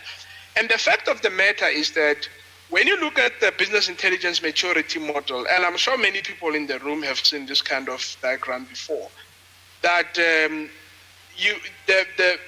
question starts becoming very minimal and basic, and as you understand your business better, you move from what happened to why did it happen or how did it happen. You now move to becoming interested on what will happen. You now start actually becoming even more direct to say, if something is likely to happen, how can we actually encourage for this thing to happen? Or if something is likely to happen and we don't want it to happen, how can we discourage it to happen? If you are managing a school district and your predictive analytics are suggesting to you that over the next 5 to 10 years, there's going to be an increase in teenage pregnancy, that's a number that is increasing, but that's not a good number to increase. You may say that well, we want to look for ideas that can actually make this number not to actually. Now, here is the challenge. The baseline from which we have to achieve this predictive and prescriptive, the tools that we have presents a challenge. So, and the reason why, there's a reason why for business intelligence, it was an area that was not attended for a very long time. It had a very long winter period where the majority of the evolution was focusing on the applications, the web, the systems to get the businesses running. And business intelligence was actually not really evolving, and there was very little innovation that was happening on business intelligence. In fact, some of the practices that we are still having now go as far back as the mid-1900s. So the question, therefore, is who then invites artificial intelligence into this environment that is previously been dominated by BI? Well, first and foremost is the fact that there's been a neglect of data-related technology. If you look at the last couple of decades, actually, many of this digitization or digitalization innovations have focused mostly on applications. We can talk about web, web 1.1, web 2.0. We can talk about how we moved from assembly libraries to GUIs. All of these things happens while there is primarily no innovation in data. That is why it's so difficult to get rid of Excel now, because when Excel came and it became like a bit of a new innovation, it was something, almost like from space. People are still clinging to that thing like their life depends on it. Then we are struggling to get people to move out of Excel because there are reasons why that application is no longer ideal or recommended to use. Then we woke up one day in 2017 and realized that we have this thing called big data. And why did we realize that in 2017? Because we had the technology that generated all the data, but we did not have the technology to process and generate insights from this huge volumes of data. And the technology implementation, of course, all of these things that happened between 1970 and now that focused mainly on getting the businesses running up until we even get into the likes of IoT. And you would know that IoT, colleagues, is very important because IoT is the biggest singular capability that best describes what we refer to as the fourth industrial revolution because of its simple and yet powerful role that it creates of acting as a bridge between the digital world and the physical world. But for data, this is a huge pain for us because the amount of data that are being generated, and it's not just the volume, it's the speed at which this data is being generated, is the multiple sources that this data is coming from, is the issues of whether this data is accurately generated or not, can it be trusted, is it reliable or not, and the process of having to determine that is quite painful. It is whether or not this data is not one-dimensional, meaning that now we are not even just talking about multiple, modalities and so on. All right. So, what does this lead to now? It leads to a situation whereby we're generating quite a lot of data. This is a world view. If I ask you how many SMSs you've sent today, how many WhatsApp chats that you've sent today, we are all contributing to this. And this is cascading into organizations, making practitioners in business intelligence, making their job quite challenging. When you look at the accumulation point of view, in 2025, we are rocking hundreds of zettabytes, and this can only get worse from here. And the process of your data experts getting insights from this through BI is going to continue to become quite a challenge. There are multiple modalities that are problematic in this regard, and the one that we also want to understand, especially in terms of why AI becomes relevant, is the data type. We've got a new form of data a type or modality that we refer to as unstructured data. Your Excel, your fancy BI applications that you used to rely on to calculate your rows and records cannot process this kind of data. It's one of the reasons why we actually need advanced tools, and AI is one of them. And there's a plethora of big data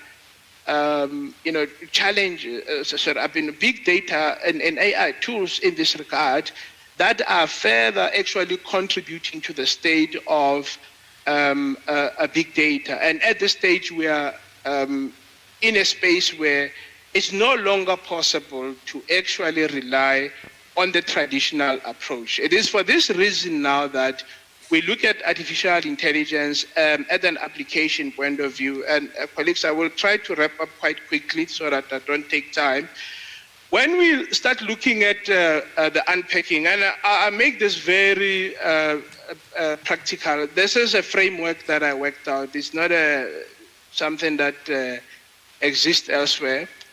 The first and foremost is that application of AI can start simply on a desktop AI. This is just hopping on your machine and going to a Gen AI interface or some other AI interface platform. There's many of them to choose from. We've got DeepSeek, we've got Grok, there's Cloud, ChatGPT, and so on. And immediately with that, there is a lot that you can actually get from that. Let me tell you something. If you are a BI expert and you want to generate a report in sales and you want to know what the requirements, I can assure you that ChatGPT can give you better requirements than your user that you will rely on to tell you exactly on what you need to calculate and how to go about calculating that. Of course, there are nuances that are organizational context, and you need to keep a mind of that. Then you've got AI over the desktop with automation. This means that you can actually set up AI that works even when you are not sitting on the desktop. So if you look at RPA applications that if you put an agent, for example, that can respond when a WhatsApp message is being sent, or when a Telegram message is being sent, and tag that information and put it as part of the list. Or you can start looking at what I call open source desktop AI, meaning that you actually download the model. Let's say you download the reasoning model and you actually configure that model on your desktop. Now, your data is not going to anybody's infrastructure.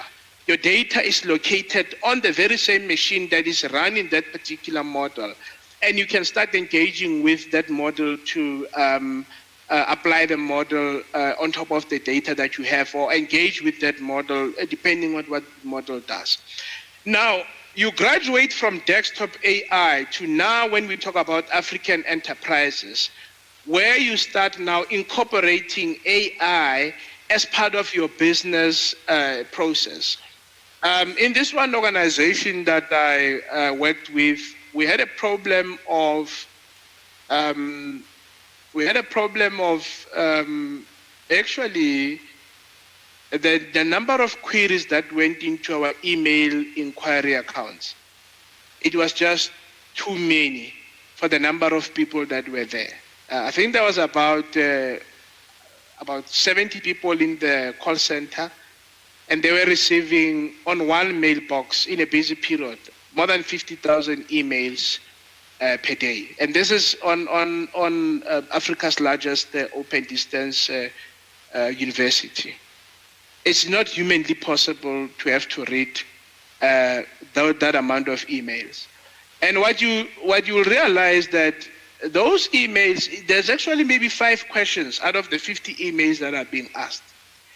And we, leveraging enterprise AI, we're able to put together an agent, leveraging Azure in this case, that read the emails as they came, and through what we call a RAG, when we augment the result, meaning that once we understand the questions that are being asked, we put documentation available for this agent to answer each and every email according to the information that we have provided, the accurate organization-specific documents that we've made available.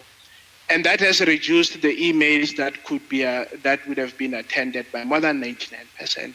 So all the generic questions that could be answered were then provided. And students, in their nature, if they don't come back to you, it means that they are mostly satisfied. Then you can also look at open source enterprise AI, whereby you could still even do this in the cloud and have a VM that is not a service, but have a open source model configured in that VM and have your applications talking to that service through that VM without necessarily going into a third-party service, which is a very different process as compared to if you're consuming that through what we call the enterprise AI through the cloud.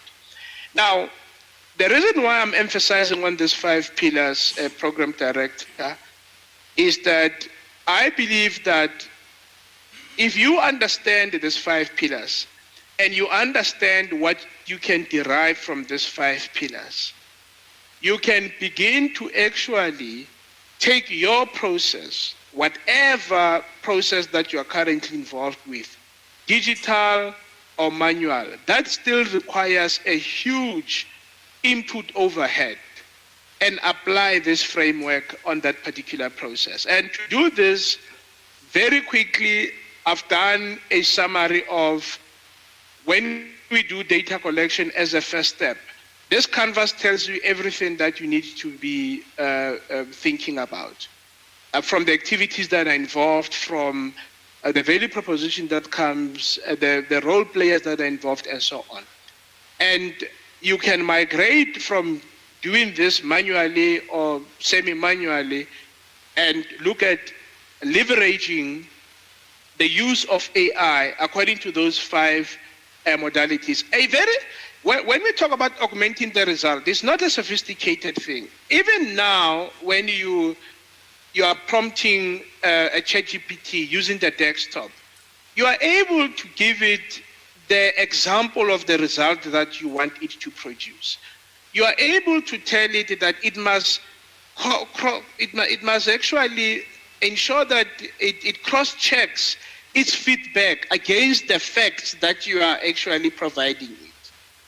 You are able to tell it to provide it in a particular style in terms of the format, or even when it comes to the tone, and have those things specified. Any reasoning model would do that anyway.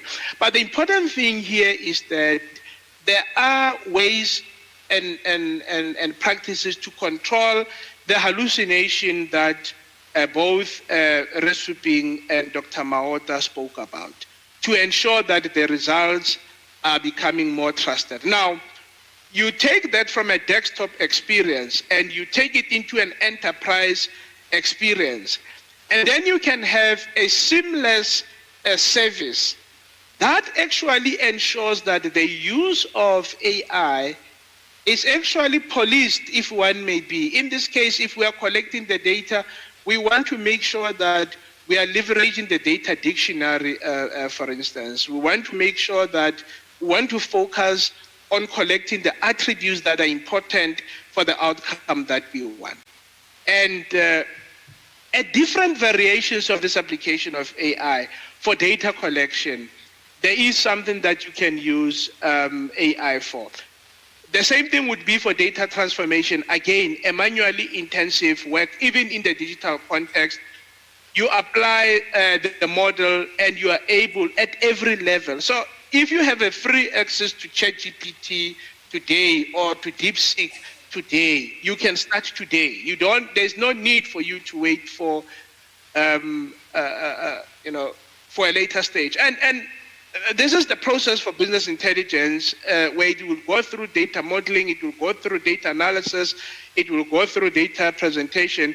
And instead of now having to sit for weeks at doing a project that would have had to go through all of those processes manually, with the use and leveraging of AI, I can now use this, I can now develop and follow this pipeline more efficiently, more accurately, and I can actually have it repeated for multiple data sets or projects or scope without taking the amount of effort that I would have actually taken before. Now, I said to you, colleagues, I'm not here to wow and impress you. I'm thinking about this very practically and in basic steps that anyone from today can actually apply on any process that you could be involved in as far as leveraging AI to achieve a particular.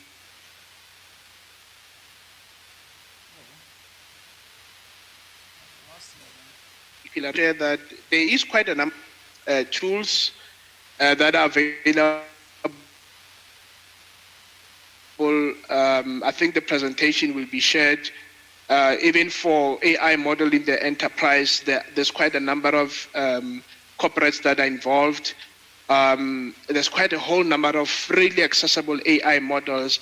And what we don't understand, colleagues, is that the majority of these AI tools that are being, that we are subscribing $20, $10 every month, you could actually pick up a model today for free from Hugging Face and start training that model for your specific needs and actually have an interface on top of that model, and you've created a service. I mean, there's more than 1 million models that are available on Hugging Face alone.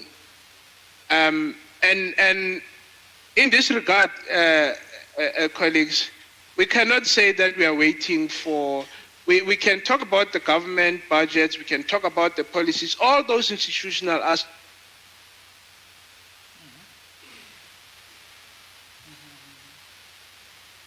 About we can start as of today.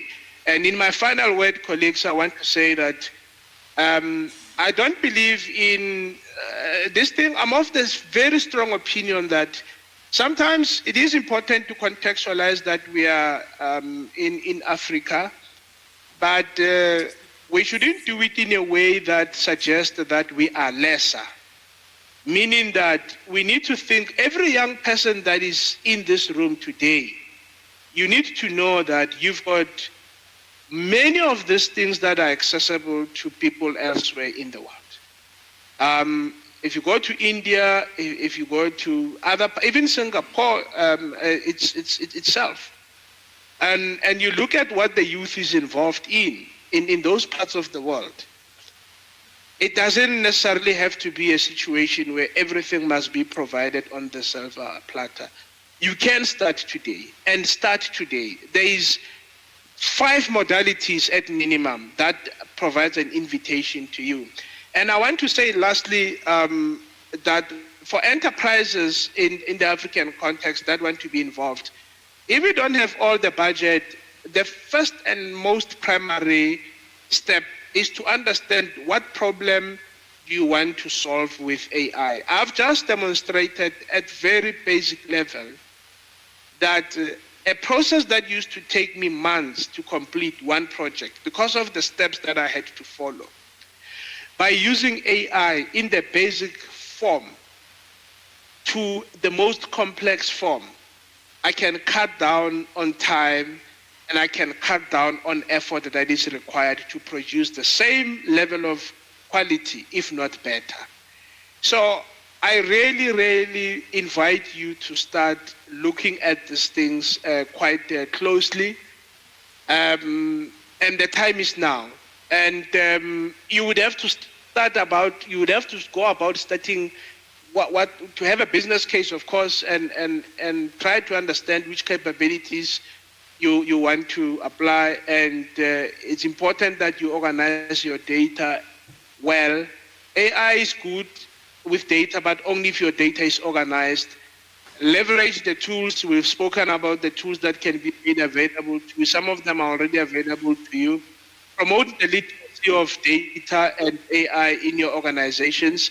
You need to make this a gospel that is sang, and try to get people that can, at least if you don't have the capacity, to find a scalable way. And the reason why you need a scalable strategy is that you want to start small and profit from the small start so that you can sponsor large scale implementation. Colleagues, let me pause here. Ordinarily, I would have loved to have taken even half of the day to go through these things in greater detail, but I hope that I have done some minimal demonstration, and I wish you all the best. And thanks again, Program Director and the technical team for allowing me to do this presentation. Thank you very, very much. Thank you. Thank you so much, Mr. Hlogonolo. We are going to keep you at arm's reach so that we can have this just become a workshop where you can really break down each slide in detail. And after that, we can have a deep, deep discussion about each point that you touched on. But for now, thank you so much, and we really appreciate it. We're going to let you go so that we can borrow the screen and we can move along. You are welcome to stay online, or I'll send you the link to the live stream so that maybe you can continue watching at your own pace and time. But thank you so much. Give him another round of applause, guys. That was really brilliant. Where's the other mic?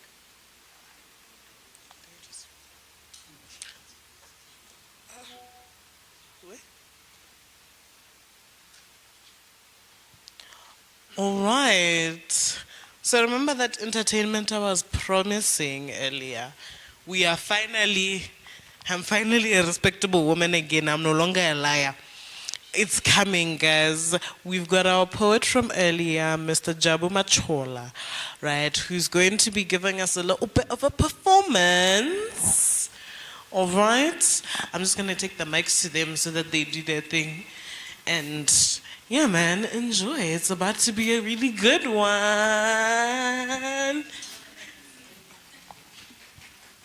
Hey, round of applause, round of applause, round of applause.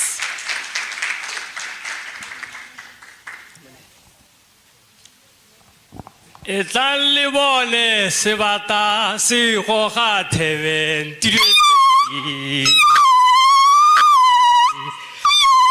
Tirietse mamo swana ngwanyana wa ka ke a go rapela ga malome se re go rongwa sa kela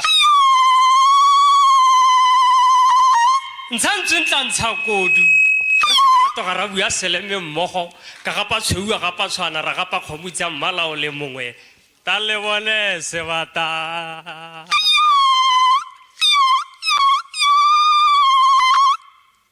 Namane tona champa kya bo kitsile mosimanyana ga machola mosimanyana ga machola kitsile go tshobela mahoko bontlenyane kana tsatsila gompieno re thotsirele hano tsatsila gompieno re thotsirite wa diata ke batho tsatsila gompieno re thotsirite wa diata ke batho re kgwela matheganong ke batho ngwanyana wa ka tlhekera tontulietse mmamoswana setobo ke khunana ga malome se re goronga sa keng wa tobokela tsatsila gompieno kana le nna mosimanyana ga machola kitsile go tshobela mahoko bontsetsebeng tsa batho ngwanyana wa ka Tirietse mamoswana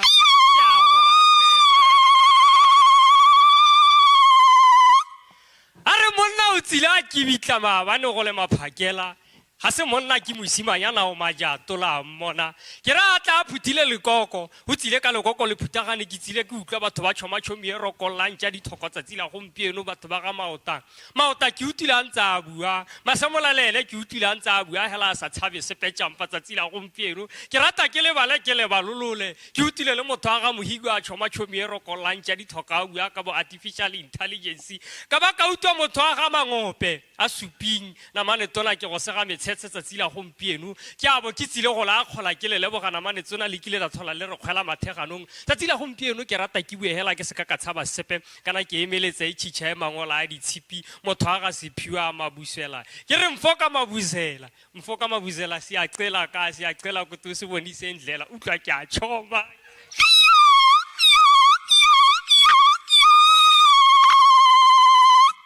ke rata ke bue hela ke se ka tshaba tšampa ke rata ke go sege metshetse e tšhitšha e mangola a ditshipi segong ka sa makgwadi bojele motho a le motona thata ka botona o kame botswana bo le mmogo tsatsi la gompieno kana o tsile o kametse batswana ba le mmogo o tsile o kebita o tswa Aforika Borwa ke utlwile o tšhomatšhomi ya tšhombo e rokollang tša dithoka le matšhaena o tšhaela botlhoka kitso kgakala kwa o bua ka bo artificial intelligence tsatsi la gompieno re tsile go dupa pitsa tse dikgolo re dupa tse di kwa teng tsa maharathata re dupa pitsa tse dikgolo tsa mmamasisi tlhwa dipoto moswana ngwanyana wa ka ntidietse ke a go rapela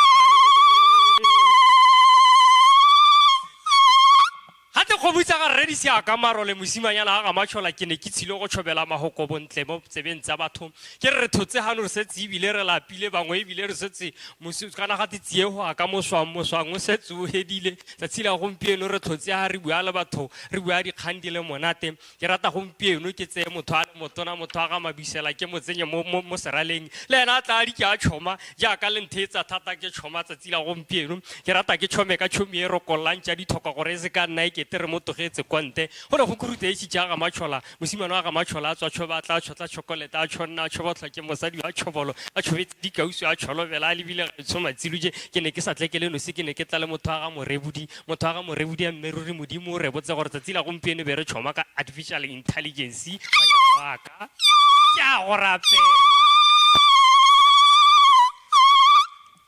Ladies and gentlemen, ke ka Setswana sa rona sa Botswana gore ha motho a le motona o kame Botswana bo le mmogo jaaka e tšhitšha mangola a ditshipi re be re mo atametsa hano ka poko mme gompieno ke rata ke tšhometšhomi e rokollang tša dithokwa ke re today we gather here not just for another conference like as we always do but for a movement that challenges how we see technology, a movement that invites Africa to shift not just digitally but intentionally, intelligently, and inclusively. It's my honor to introduce a remarkable young leader who is not only advocating for this shift, but building it brick by digital brick. Born in South Africa, Mr. Siphiwe Mabusela is a self-taught technologist, a visionary, entrepreneur, and the founder of several cutting-edge ventures, including Zulu AI, Stratida, MindSafe 360, Kukinta, Link Sensei, Tenentrix, Muendo Fit, and the Robotic and Coding Academy. Without any formal education in the tech space, Mr. Siphiwe began coding at 13 and has gone on to design and deploy AI and innovation solutions that are now being used across schools, industries, and public institutions throughout the continent. He is a bold believer in youth, in makers, in meaningful change. He is also leading voice in shaping Africa's response to AI, not just as consumers, but as creators. He travels the world, but he builds at home. He partners with Chinese manufacturers, but his mission is Africa. And today, we welcome him not just as a speaker, but as the founder and host of the AI Digital Shift Conference.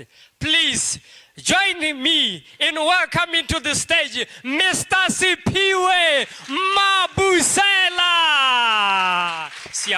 siyabonga ka, siyabonga mfoka mabusela, siyabonga, siyabonga.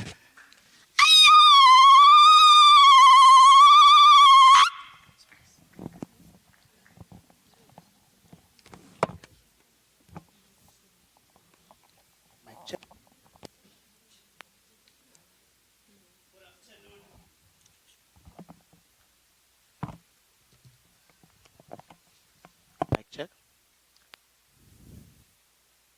Good afternoon, ladies and gentlemen. It's my honor to be here in front of you.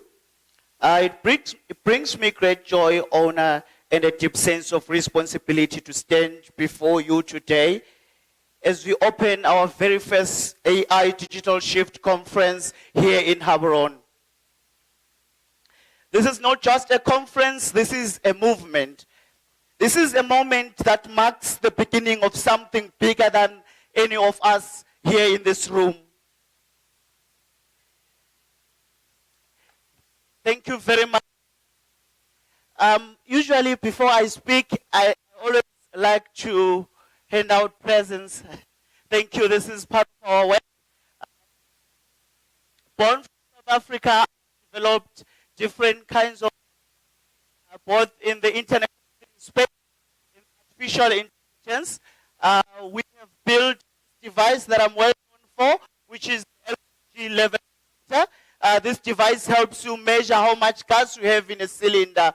This device, by touching it underneath a gas cylinder, it tells you how much LPG you have in your cylinder in real time. The watches that I've been giving out now, these watches we built, I think on the introduction, you heard them talk about Muendo Fit, where we have built this smart watch, where we integrated artificial intelligence for fitness purposes. Thank you so very much, Mrs. Tembiso, for the presentation. My honor. Thank you very much, Dr. T. Mawajo, it's my honor. Thank you very much, Mr. Matthew Suping. It's my honor. And I would like to appreciate Honolo, the contributor. What I'm having here in my hand is the quality monitoring device. This is what we install public spaces, which is whether it's in the mining environments, which is maybe in the classrooms, etc. This is to monitor air qualities and collecting that data to be sent through to platforms where then that data can be consumed usefully. Other couple of products that we have built, I would like Zulu AI to be played as the introduction to one of our AI innovations in the education space. They are preparing that. I would also to you a platform as Mr. Tlhogonolo was showing you, taking you through the presentation on how you can harness the power of artificial intelligence in the business enterprise space. We have Stratida AI that lets you input your business information. This it takes you through a questionnaire, you introducing your business, the different departments in that business, and then after all, it then creates you an AI strategy. It asks you your budget, etc. Then it goes on the internet. It gathers different types of tools that are then suggested for the integration in your business. And besides that, after that has been done, it then continuously monitor how you are using those tools and then continuously help you to optimize and leverage the power of AI in your business space. I would like to let Bra Eddie go ahead and do the introduction of Inzulu AI, one of our AI projects, of which we have launched it in South Africa. It is being used by over students in South Africa. We are in China already. people that are using it in Hong Kong. It has been, it's in the be presented same in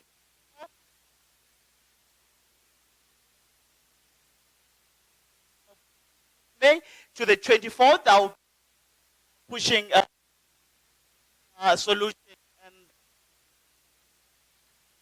I will let go ahead play the introduction to us. Education is evolving, and so are we. Welcome to Nzulu AI, the future of AI-powered learning. Whether you're learning to code, exploring robotics, diving into AI, or studying curriculum-based or self-paced subjects, Nzulu AI adapts to your unique learning journey. Traditional education follows a one-size-fits-all model, leaving many students struggling or held back. Teachers are overwhelmed, and institutions lack real-time insights into student progress. Nzulu AI changes this. Our AI evaluates each learner's level, creates a personalized learning path, and provides interactive lessons, real-time quizzes, and AI-powered feedback to ensure mastery before moving forward. AI is shaping the future, and there's no escaping it. At Nzulu AI, we embrace AI the right way, not as a tool for shortcuts, cheating, or plagiarism, but as a guide to smarter, more effective learning. AI should enhance critical thinking, not replace effort. Students learn at their own pace, get instant support, and gain real-world skills in coding, app development, and robotics. Schools and universities can upload their curriculum, ensuring that students follow structured, institution-approved content. Educators benefit from automated progress tracking, AI-driven assessments, and smarter insights into student performance. The future of education is here. Join Nzulu AI today and experience the power of AI-driven learning. Nzulu AI, where learning meets intelligence.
We are here to, as the previous speakers have been presenting, we're here to discuss the artificial intelligence, which is no longer a buzzword, which is no longer a myth, but now it's reality.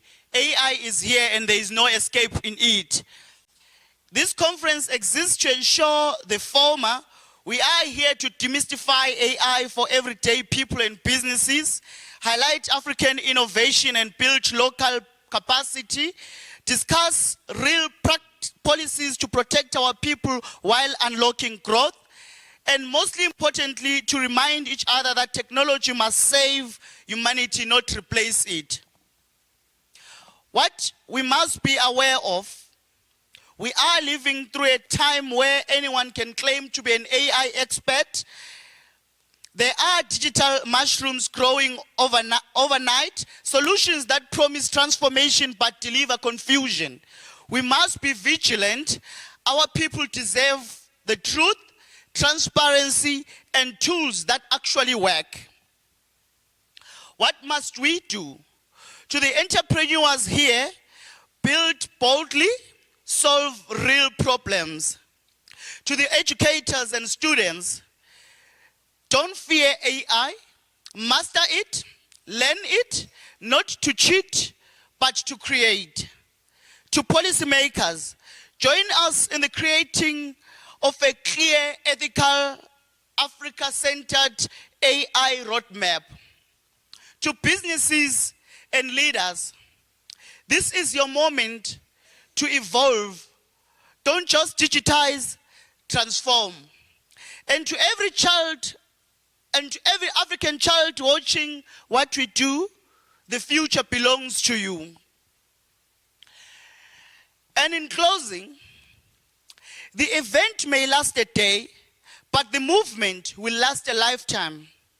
Let this not be the end of a conversation, but the start of a collaboration. Thank you to every speaker, exhibitor, partner, and guest. Thank you, Mihi, for the standing with us in amplifying this vision. And thank you to everyone who believed in this dream. From the first night sleeping at your apartment, Honor, thank you. I appreciate you and the Energize physiotherapy business, the Energize apartments, to each and every individual that has welcomed us. This is the beginning. This is the start of a great movement. It doesn't end here. Log into AI Digital Shift. You're going to find a different interface where each of us are going to sign up, and then you're going to be collaborating with AI enthusiasts, with AI researchers, with a lot of other people in the AI space, not only AI, but AI and imaging technologies. And before I step, I would also like to thank you so much for your attendance. Thank you. Thank you so much. I believe each and every one of us has looked up on LinkedIn. I'm Sipiwe Mabusela. We have Dr. Tsepo Maota. You can connect with them. We have Stembi Sodlamini. We have Lihloho Nolo. I will get the name correct. The last name, I don't want to mispronounce it. I'll practice it properly. And then, but you're going to be finding it on the AI Digital Shift as well as on other media platforms. And I thank you.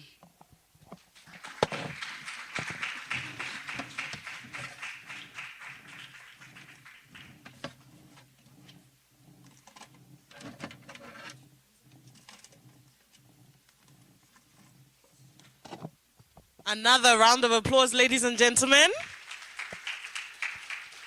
Thank you so much for that, Mr. Sipiwe. We will be having our closing remarks from Mr. Eddie Mahigo. Now I'm going to stand in one place this time. We were supposed to have an application of everything that we've been speaking about here today. but it will come in due time. Mebala Youth Studios is an organization, an NGO that is youth-centered that I work with. And we had a nice chat with Mr. Sipiwe, and we agreed to sign a memorandum of understanding to try, well, not to try, but to start literally open a branch of his robotics academy at our establishment in Gaborone West to benefit our local community. So because of time, we're not going to be able to do it today, but I'd just like to make that announcement that is happening. And him and I are going to put our brains together. I have a project, a computer rebuilding project that I put together for a school in Mochudi. We ran it for 3 years straight, for 3 terms, back to back, and it had a huge impact. Recently, at my daughter's first birthday, I met one of my former students who told me he's still using the laptop that he worked on in 2021. And this is a second-hand laptop that he received as a donation. We just put up a little bit of money for him to get some parts that were broken, to get those replaced. He fixed that laptop on it by himself, and he's still using it to this day. So that goes to show that sustainability does work, and that it's not about the hardware. It's about the software and your brain and your heart and the application that you put to it. So I really just wanted to make that announcement and to say this. You guys who are in the room today, you're part of something very special. And don't take this for granted. Someone once said that don't worry about starting something. You're going to fix it later. And I added on to say that everything that is born is not born old. It is born young, it is born as a baby, and it learns to walk, and it learns to fly. So this is us birthing ourselves, and everybody who is here was an invited guest, and we really appreciate you having been here. But next year, you guys have to buy tickets, again. Yeah? Yeah, so I only heard like a few, yeah? Because now also, the presentations that you heard, the speakers who came here today, just came. They were not paid.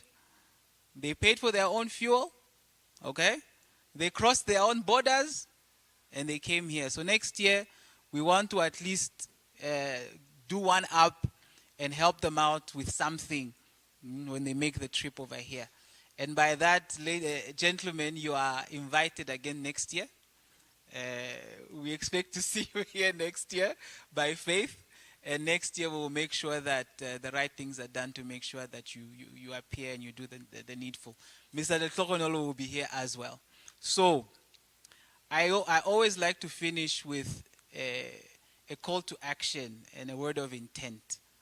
Next year, this week in 2026, we're going to have our second edition of this conference. Okay? Next week, we're going to announce the date. Okay? That is my statement of intent. And the call to action is that as soon as that date is announced, we're going to open for ticket purchases. And you guys who are here should be the first people to go on the site and buy tickets. Isn't it? It's going to be early bird tickets. Okay? And I would like for you guys to go over there, buy your tickets, so that we can start planning accordingly. And we meet here again next year. So thank you so much for your time, guys.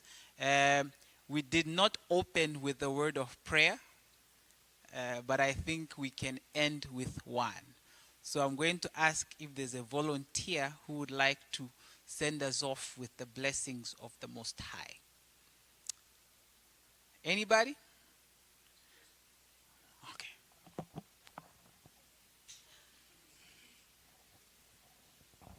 Let us pray.